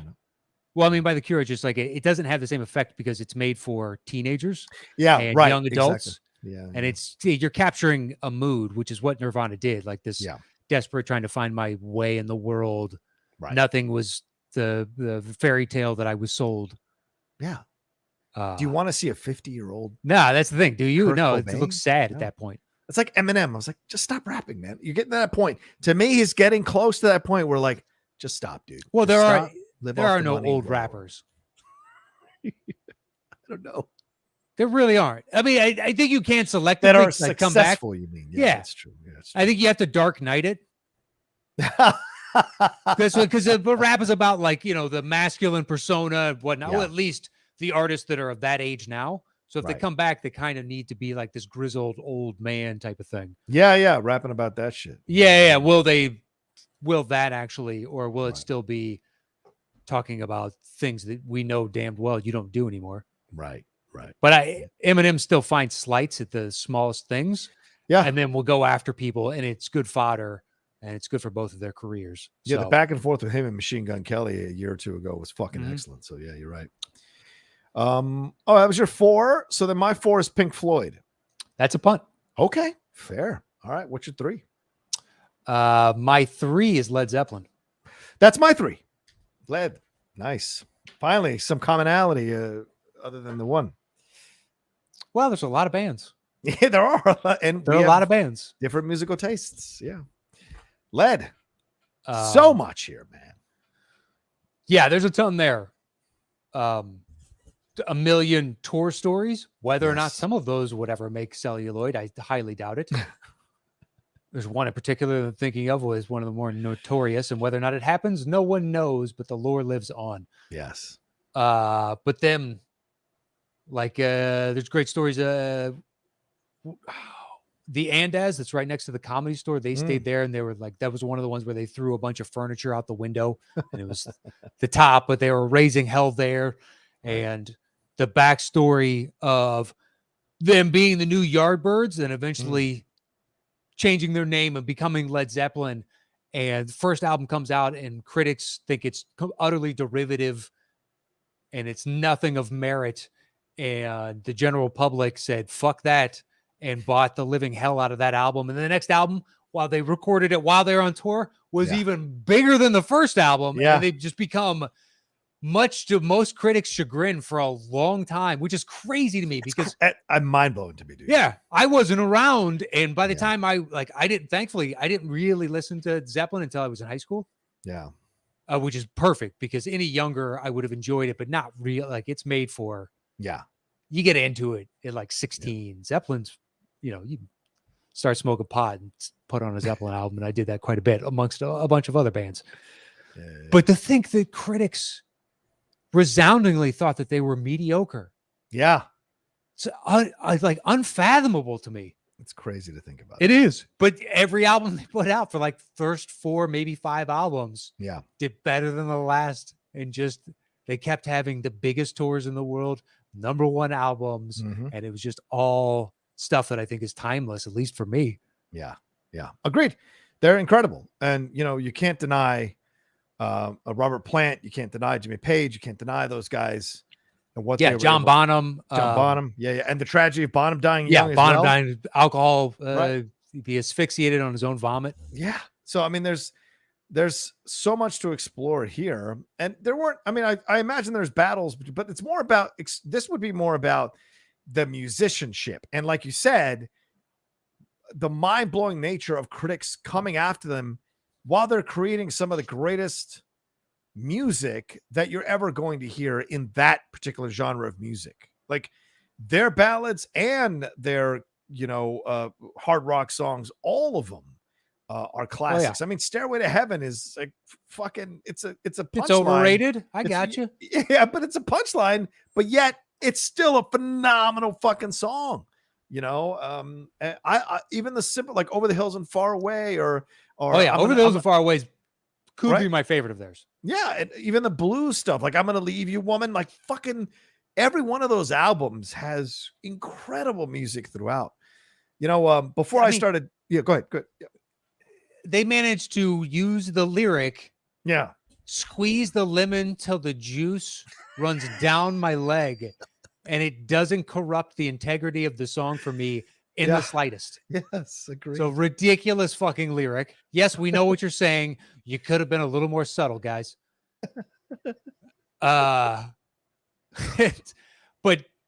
still works. Yeah, but their rise, and there's a band that Bonham dies, and they put out a letter saying, we're done, and they just sign it Led Zeppelin. It's not the individual members. They're just saying the group is finished, They've gotten together like a couple different times over Yes. the past 40 years. Yep. And I think that's perfect. Yeah. As much as I would love to have seen a Zeppelin reunion tour and I would have overpaid to go and see it. Yeah. I really respect their decision to say, you know what? No, because this was 4 people. We are a band, and that band is no longer whole. Just like the band that we have a punt from you earlier. Yeah. Yeah. I would love another album from them, be able to see them in concert. I never got to. And Yeah. it's a regret I have to this day. I felt this way when I was like over the weekend. My girlfriend and I were driving in the car, and we're switching channels and stuff on Sirius, and TLC is hosting on the 90s channel, right? And I said to her, I said, they can't call themselves TLC anymore. She goes, why not? I go, because L of the TLC is dead. Yeah. So to me, they're TC or CT. They cannot be TLC. Do you know what And they're doing? Respect bands who go, you know what? We're done. If this person isn't part of us anymore, we're not that band anymore. It's over. I have such a respect for that. And especially because they were the biggest band in the motherfucking world in the mid 70s. They were huge, as you said, Matt, one on top of the other. And they could have just talking about Zeppelin going. now? Yeah, Zeppelin. Yeah. So I think you're still talking about TLC. No. Like they could have kept going, right? Zeppelin, but they cut it after and the other one we're going to get to as well. They don't call themselves that anymore. Well, they don't perform it anymore. That's what I'm saying. They don't perform. Yeah, exactly. So to me, there's a respect to that. Holding on to that name is, I think it's low level shit. I think it's like, you know what? We're too nervous to be on our own and use our own name. So we have to trade in on this. I don't think it's that at all. I think it's Zeppelin and Beasties sold enough albums for a long enough period of time and still do that there's no financial issues. Whereas TLC, if they don't keep that name out there, they only had like legitimately 2, maybe 3 really, truly big songs. Yeah. Waterfalls. Yeah. But did they have album sales to sustain the members to this day? Right. I don't know. So maybe being out there helps promote more. James Petty says it was like Queen replacing Freddie Mercury with Adam Lambert. Yeah, it doesn't work. It doesn't work. But that was also decades later. Yeah, true. Had they turned around and had the Lambert of their day do it, utterly different to me. And then it's just like, it's like replacing Sammy or replacing Dave with Sammy. Yeah, right. At that point. It's never sounded the same. Van Halen never sounded the same. Like after Roth left, they just never did. No, they never felt hard rock to me anymore. Yeah, I don't compare the 2 eras. Smart. Well, it's just they are 2 different bands that exist within the same band. That's a great point. Yeah. They're utterly different sounds. They're different sounds. They have a different identity entirely, a presentation, because Roth is one way and Hagar is with another. The musicality, they shifted dramatically on OU812. Yeah.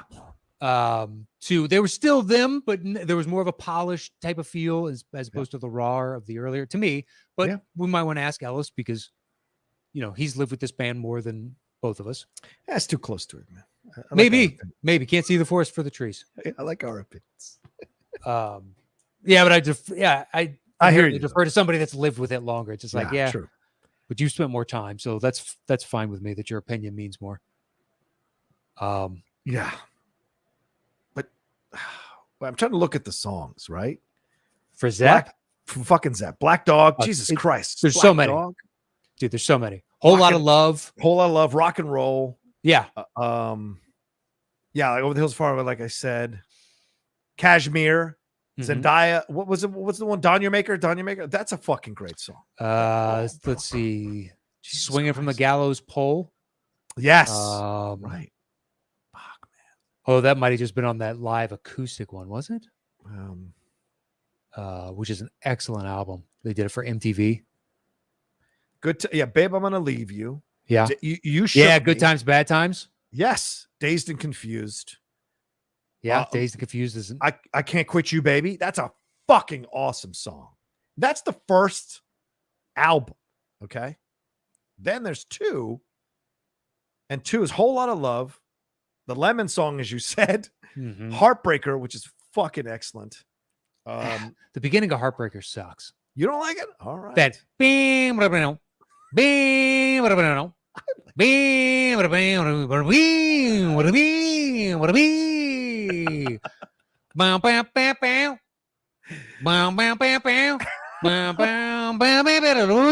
It doesn't, there's no time signature to that entire intro. Not a fucking, you can't assign a fucking beat structure to that. So what kills me about Jimmy Page, man, he is one of the best songwriters of all times. And every once and again, a solo of his just destroys me. And you're like, why does this exist? Yeah, the opening of Heartbreaker is one of the most brutal things to me. Okay, fair enough. All of music. But then we moved to Zeppelin 3, and you've got Immigrant Song, which they fucking used perfectly in Thor Ragnarok. And it's great, that song. But think about it. They wrote 2 while they're on the road touring nonstop. In like a year to a year and a half time, they did 4 separate tours a piece in the US and Europe. They just did a batch of shows over here, and then went straight over there and did a batch of shows, and then came back and just nonstop. And they recorded it while they're here in the States every time. And they put out a fucking and then they went off to a cottage in the middle of bumfuck nowhere in England and wrote most of the songs for 3 and 4. Yeah. And that's also why it gets into this like Lord of the Rings type of Moorish. Because that's the environment they were in when they were writing that shit, as opposed to more of the rock and roll bluesy stuff when they're on the road. True. True. But it fucking works. Yeah. 3 is Since I've Been Loving You, as just mentioned, Gallows Pole. Tangerine's on 3. So right. And then what? They did an Untitled album, which is Led Zeppelin 4 in essence. That's I have that on I have that as an LP. Black Dog's on that, Rock and Roll's on that, Stairway to Heaven's on that. So their 4th album elicits like the classic greatest song of theirs overall, Stairway to Heaven, or the most memorable, or well known, I guess. Going to California, which is, some people don't give Going to California the proper credit. That is a fucking great song. When the Levee Breaks. So yeah. Great When the Levee Breaks is awesome. Fucking hell, great. They got a ton, man. Yeah, dude. And still did 4 or 5 more albums after that, up until Coda in '82. So just fucking stellar, man. Anyway. All right. So that's our collective 3. That is clearly, maybe should have been our 1. All right. What's your 2? My deuce is the Beatles. I have seen so many that I kept it off my list because I'm like, but I totally respect you putting it. Has there been we cast all the actors like A-level actors? No. And Backbeat is the best one. It's the closest one. Yeah. Trust me. I thought about keeping them off, assuming they'd be your number 1. No. But then I was like, can you really keep the Beatles off of this? I don't think they have as much of the intrigue to me as my number 1, which is the punt from you earlier, because of all the shifting dynamics and the craziness behind the scenes with that other band. But with the Beatles, to go from what you could look at it, what I think it's Gladwell references in 10,000 Hours of them going over to Germany and just churning out live show after live show after live show, and then coming and putting out an album that makes them, in a world that didn't really have an understanding of what pop stardom could really be like. Yeah. They became the first. When John Lennon says we're more famous than Jesus. Yeah. In hindsight, looking back at it on some level, I kind of feel like he was right. I do too, bro. Looking back on it in with our eyes now of the more modern interpretation of religion and its effect on people, 1,000% they were more popular than Jesus. And I know that irritated a bunch of the religious right at the time. It still probably does if you were to say it. And it's understandable. Crazy. But he was actually telling you the truth that amongst the youth, which was more populous than the older generation, they were more popular than Jesus. And that's what he was saying. I think it also, I always took it to mean they're more universal because they cross all religions. Probably true as well. Yeah. So they're more, pervasive. It's easier to say, oh, I'm a fan of such and such because it doesn't violate any of the tenets of who you are. Look, any top musical act is going to be more popular than Jesus. I hate to break it to you. That's how it works, especially if it's global. It's just how it works. So, because like you said, not every country is adherent to the religion of one thing or another. So you got to factor that in. Do you know what I'm saying? So to me, that's what I mean, And also the term popular does not mean well-known. The term popular means positive, like positive connotation to that. So just throwing it out there. Yeah. This isn't a condemnation of whatever you may or may not believe. This is absolutely not a discussion of a quote. Yeah, I'm a Christian. And I'm saying that I believe in Jesus Christ, and I'm saying that. So don't fucking come for me.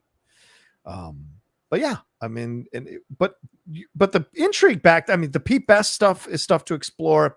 With Ringo and him. Oh yeah, the Yoko Ono stuff is stuff to explore.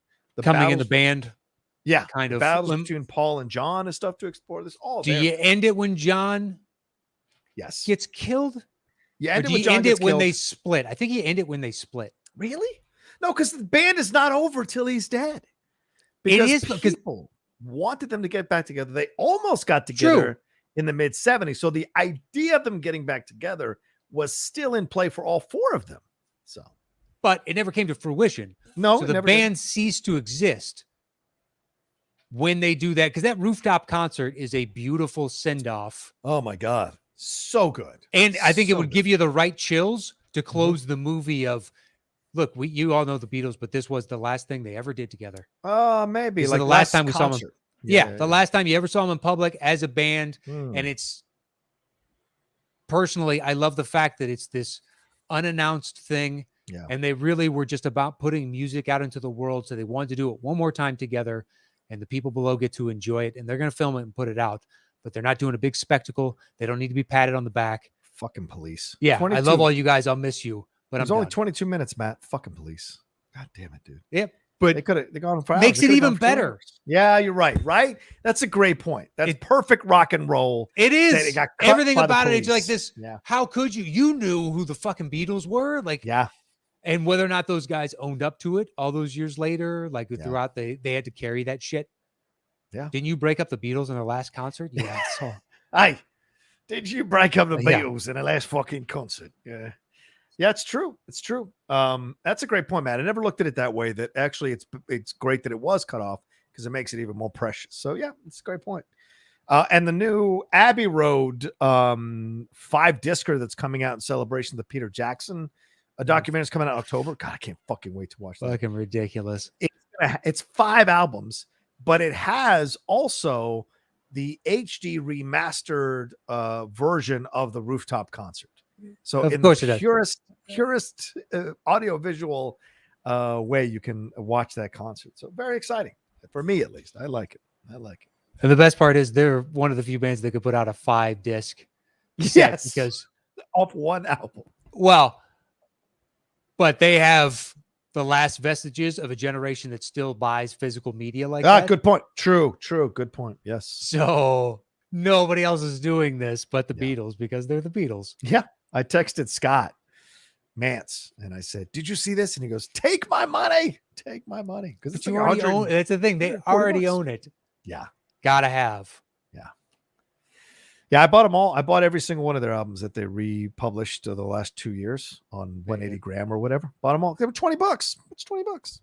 So it's $20 after they've already gotten your $20. After they've already gotten your $20. After I never paid $20 for a CD. I never paid. Okay, fine. $17.99. Before that, $15.99. But with inflation, that $17.99 is now $20. That's fair. And when it was $15.99, it's now $20. Yeah. And when it was $12.99, it was now $20. I can't take it with me, so I want to enjoy my life. I am not saying. I'm just saying they've gotten your money more than likely. Oh, they have multiple 3, 4, 5 times over on the same product. It's pretty good. It's pretty good. Anyway, so what's your 2? All right, so then your 2. What's your 2? We go back to you. I just did the Beatles. Oh, the Beatles is right. Fleetwood Mac. Sorry, I was caught in the Led Zeppelin thing in my head. Oh, Fleetwood Mac's my number 2. Go for it. All right, I love this band, and there's drama even more still going on today, Matt. Last night I was reading about Lindsey Buckingham, and apparently he did an interview recently, and because he's been kicked out of the band, and they asked him again, and they asked him, and he said it's Stevie Nicks is the problem, and blah blah blah, and Irving Azoff, who's the manager, and of course, and then Stevie responded, which she never does. Stevie never fucking responds to Lindsey's shit, and she finally responded. She said, "This is Lindsey, and he loves to tell new narratives and his version of the story. I did not ask him to be removed from the band. Never once kicked him out of the band. I said that I wanted to leave the band because I couldn't deal with toxicity anymore of us working together in the band. I couldn't deal with it. and I didn't want to be a part of it anymore. And I've got a right to decide that for my life. And so what happened is the band basically said, well, it's either him or her. And let's go with Stevie, because Stevie's the one who's going to bring people and put butts in seats, not Lindsey. We can get a guitarist. So and purely, it's ego. Yeah. I'm the star. We all know Stevie's the star. Lindsey, it sucks, buddy, because you're a magnificent guitar player. Lindsey thinks he's the star, but he's not the star. He's not. In any way, shape. Stevie's been the star since the 70s. Last I checked, Lindsey's solo career was in the fucking garbage after Holiday Road. And it's not like Stevie's was gangbusters. Well, she had a bunch of hits, though, man. She was successful. Yes, but she was much more successful in Fleetwood Mac. True. But she's the only one that broke out and was able to be successful from that. Christine McVie couldn't get it done. She had one hit. That's it. So, yeah. But yeah, the drama within them dating, the drama of the McVies dating John and Christy and then breaking up, Mick Fleetwood, all that. And then Steve, apparently, I don't know if it's true, Lindsey and Christine getting together and all this stuff. So there's a lot of like messing around that goes on with this band. And then the drama between Lindsey and Stevie that still exists today, as I just said, because those old emotions of them having been together bubbles up for both of them. And they're just people that cannot get along, and there's still too much residue from that breakup that still permeates today. So there's a lot, plus incredible music. I mean, Rumors, what can you say? One of the greatest classic albums ever, but also all their music throughout, then transitioning into the 80s, getting Lindsey out, bringing new people in, Lindsey coming back, the live concert they did a few years ago, that became an album itself or CD itself, and all of that. So to me, that's just the classic, more than the Mamas and the Papas. To me, that's more the classic band with the interpersonal relationships being shattered and still carrying the anger and grudge about it into now. So I think there'd be a lot to explore. Oh, James Petty said there was a good BBC documentary series a few years ago called Rock Family Trees that covered band stories, including Fleetwood Mac. Oh, I might watch that. I'll put it on my list. Thanks, James. All right. Where are we off to next, Matt? Where do you got at your number one? My number one I have is the punt from you earlier, Pink Floyd. Okay. Go ahead, my man. I think there's an Oscar movie in there. That's why it's my number one. 1,000% agree with you. Syd Barrett coming in, being the driving force, it's him, Roger Waters, and I can't remember, it's like 4 or 5 guys, but it hits him and Roger Waters for all intents and purposes. And then they bring in Gilmour. Yeah. David Gilmour. As basically like somebody else to help with the load. Syd's a little bit erratic. And then they kick Syd out of the band because, he went mad. Yeah. Or he was, I don't mean to be insensitive. I don't know what the phrasing properly is, but he had to be committed, and he went, he was slowly going into this other place that nobody else was and no one else could go. Yeah. And then to see them kind of go and become, when rock and roll is all one way and they're putting out these experimental concept albums and selling as much or more than everybody else when they're all doing, this over here, they zagged. And then eventually the Roger Waters situation becomes acrimonious within the band. And now you have all this tumult and everybody else moves forward and Waters gets extricated. And then him coming back and then him doing his own thing and fucking doing Dark Side, or not Dark Side, but The Wall by himself, because that was his idea for the concept album. And the turmoil and strife that they have, meanwhile putting out just these iconic 2, 3, 4 albums. I mean, Dark Side of the Moon was in the top 100 album sales for 3 decades and change. Yeah. Never didn't sell enough albums to be one of the top 100 albums selling of the year. That's bananas. Yeah. That's the best, technically, I believe it's the best album of all time. And no one would assume Pink Floyd with Dark Side of the Moon. Yeah. I don't know, just the evolution of the band and how they went from this one thing, morphed into this other, and then morphed into another after that. And with the Syd Barrett plus the Roger Waters and Gilmour turmoil, I genuinely think there's an Oscar movie in there somewhere. I think you're 100% right. I really do, and the idea of this, the changing of band members we've seen, I think, with all of our bands on our lists, but there's something about these guys that the changing of the band members carries even more weight than any of the other bands.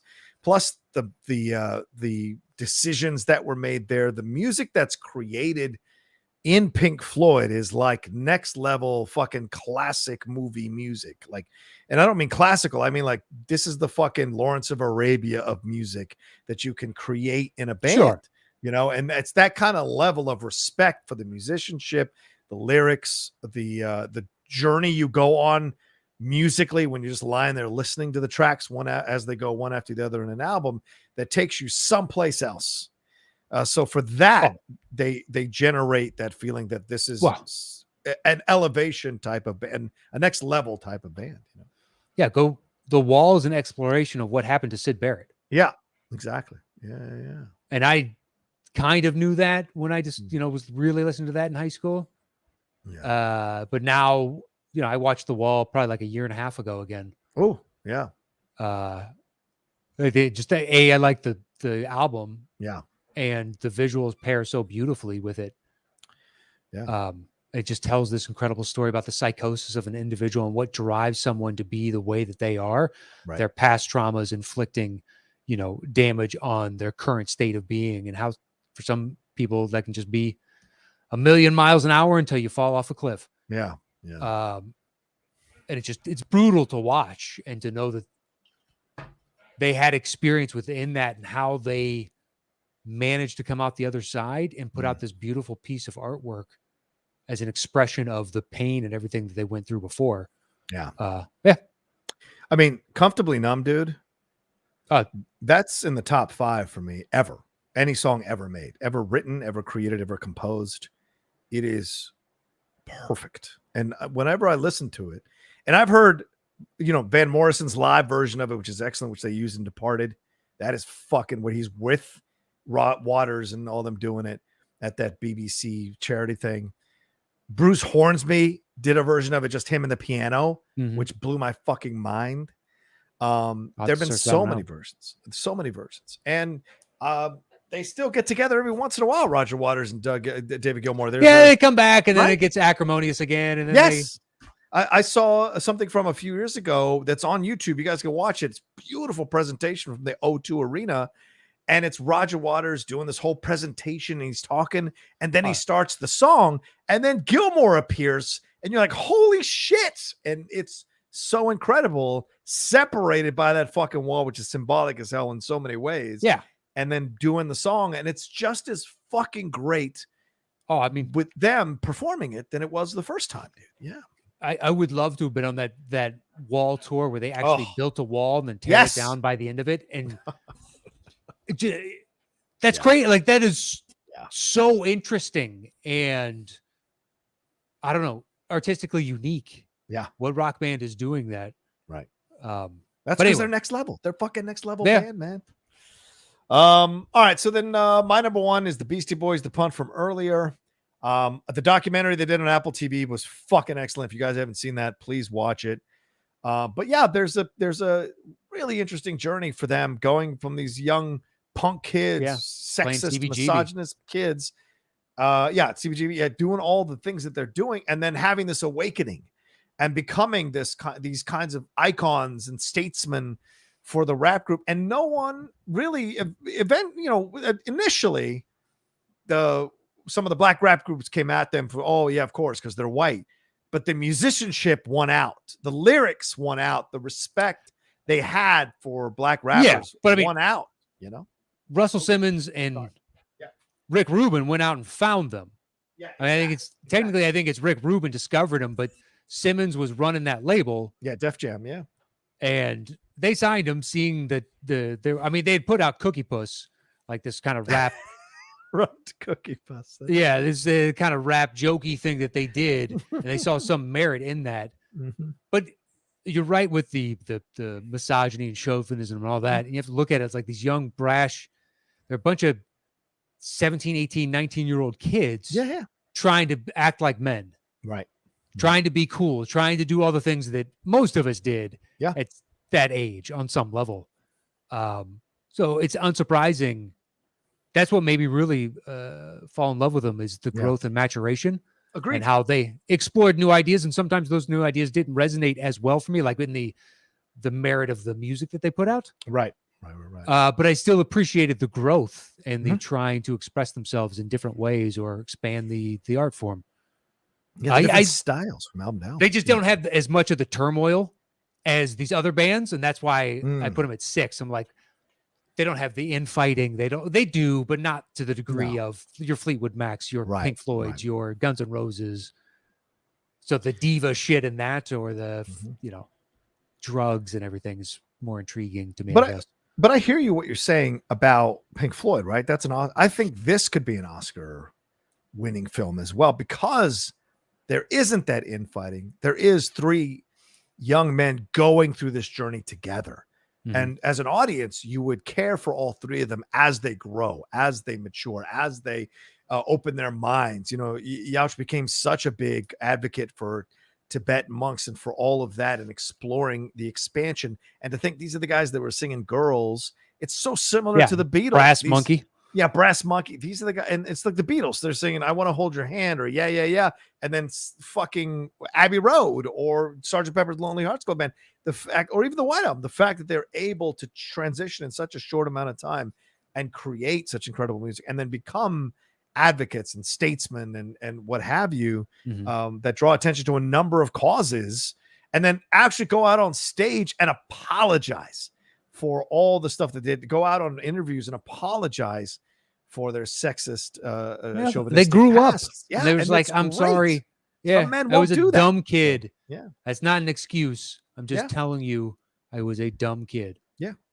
So I just love them to pieces. And I would love to see it. So that's my own bias. Yeah. What threw off a bunch of people is when they brought the instruments back in, going back to their punk roots. Right. With Sabotage. Yeah. Well, even before that, the album before that, Paul's Boutique. No, Sabotage. So it was License to Ill, Paul's Boutique, and then Check Your Head. Check Your Head is where they brought. Oh, Check Your Head. Right. The albums back. Okay. I'm going to make sure I'm in the timeline of that. Ill Communication, I think, was the other one, right? The one right after that. Yeah, Ill Communication, and then Hello Nasty, but Ill Communication's got Sabotage. Yeah, Sabotage, right. Right, Check Your Head. I forgot about Check Your Head. That's right, Check Your Head. Check Your Head is where I really fell. I had Paul's Boutique, but Check Your Head I listened to. It's when I had my own.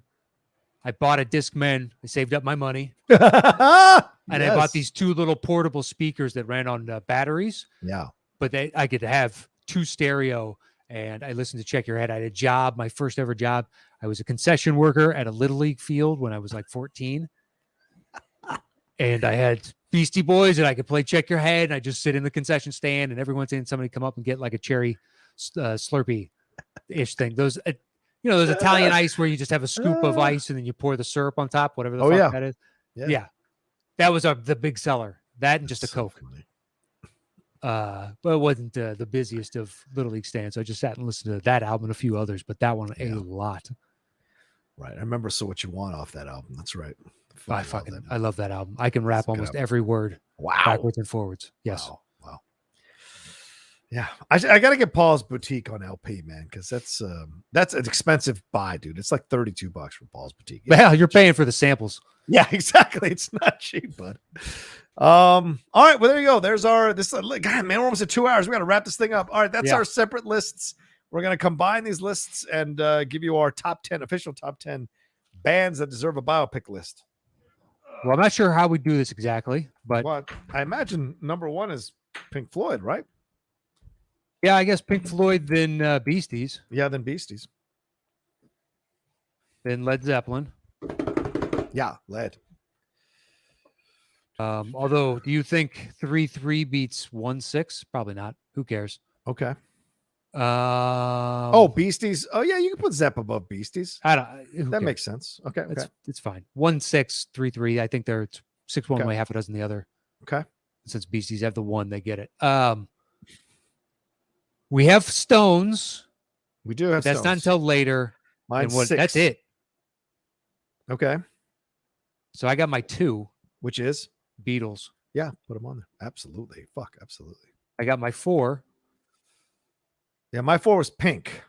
Yeah, Okay. Beastie Boys, we Fleetwood don't have Mac. Fleetwood Mac. That's my number Okay. 2.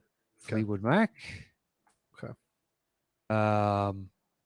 Okay, so then you have your 4. So then Nirvana, my 4 makes it. So I don't have my 5, and you don't have your 5? Van Halen's my 5. All right, I got Guns on 5. Ooh. Do you want to flip, or would you like me to flip? No, go ahead. All right. Call it in the air. 3, 2, 1. Tails. It landed on a a blanket over there. I'm going to flip another one. I got Okay. another one right here. Call it in the air. 3, 2, 1. Tails. Come on, Daddy. Van Halen it is. Yay. Finally won one. You know what? That could be the first time you've uttered that phrase and it's accurate. I think I've won the last 5. I think the other times you're doing it for like this bullshit empathy from the audience, and I don't care for it, and I don't think they care for it either. You've never tried to do bullshit empathy with the audience. Okay. Dude, solid citizen here. It's your calling card. What do you have as your next? Rolling Stones at 6. We put it on there already, right? Yeah. No, Stones. Go Stones there. We got 1 left. All right, I have Beastie Boys, Fleetwood Mac, Zepp, Pink Floyd, Van Halen, Stones, and then we get to my 7, Public Enemy.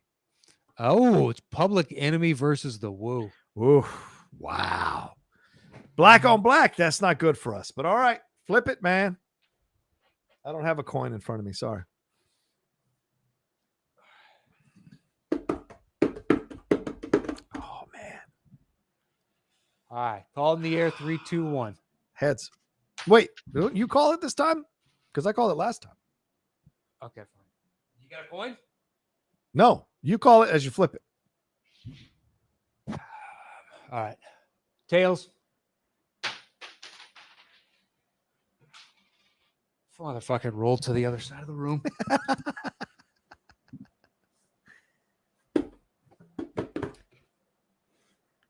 Roll to the other side of the room, and it wasn't even fucking worth it. Oh, no. Stupid. Public Enemy. You know what? We'll put Woo on there, man. Just hey! Just put Woo on there.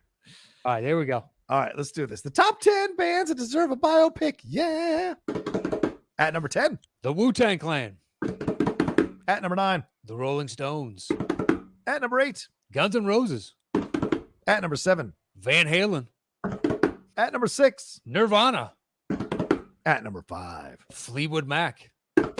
At number 4. The Beatles. At number 3. Led Zeppelin. At the deuce slot. The Beastie Boys. And our number 1 band that deserves a biopic is Pink Floyd. There is no ways you are repeating. All right. There you go. There's our list. Thank you all so much for joining us. We appreciate it madly. We're over 2 hours, so we'll get the hell out of here. Matt, what do we got to tell them? Thank you so much to everybody that joined us in the live chat today. We thoroughly appreciate it. If you'd like to join us, you can join over at our patreon.com/the top 10 with the number 10. And we email the live people a link twice a month, and they come and join us for the live show. And we appreciate it each and every time. We hope you guys had fun today. You can follow the show at Top 10 Show. And on Instagram and YouTube, it is /the top 10 podcast with the number 10. And those are all the ways you can get a hold of us. And please, I'd appreciate it if you followed me at Matt Nost and checked out Settle the Score. And that is it. All right. Yeah. You can follow me at The Roca Says on Twitter and on Instagram.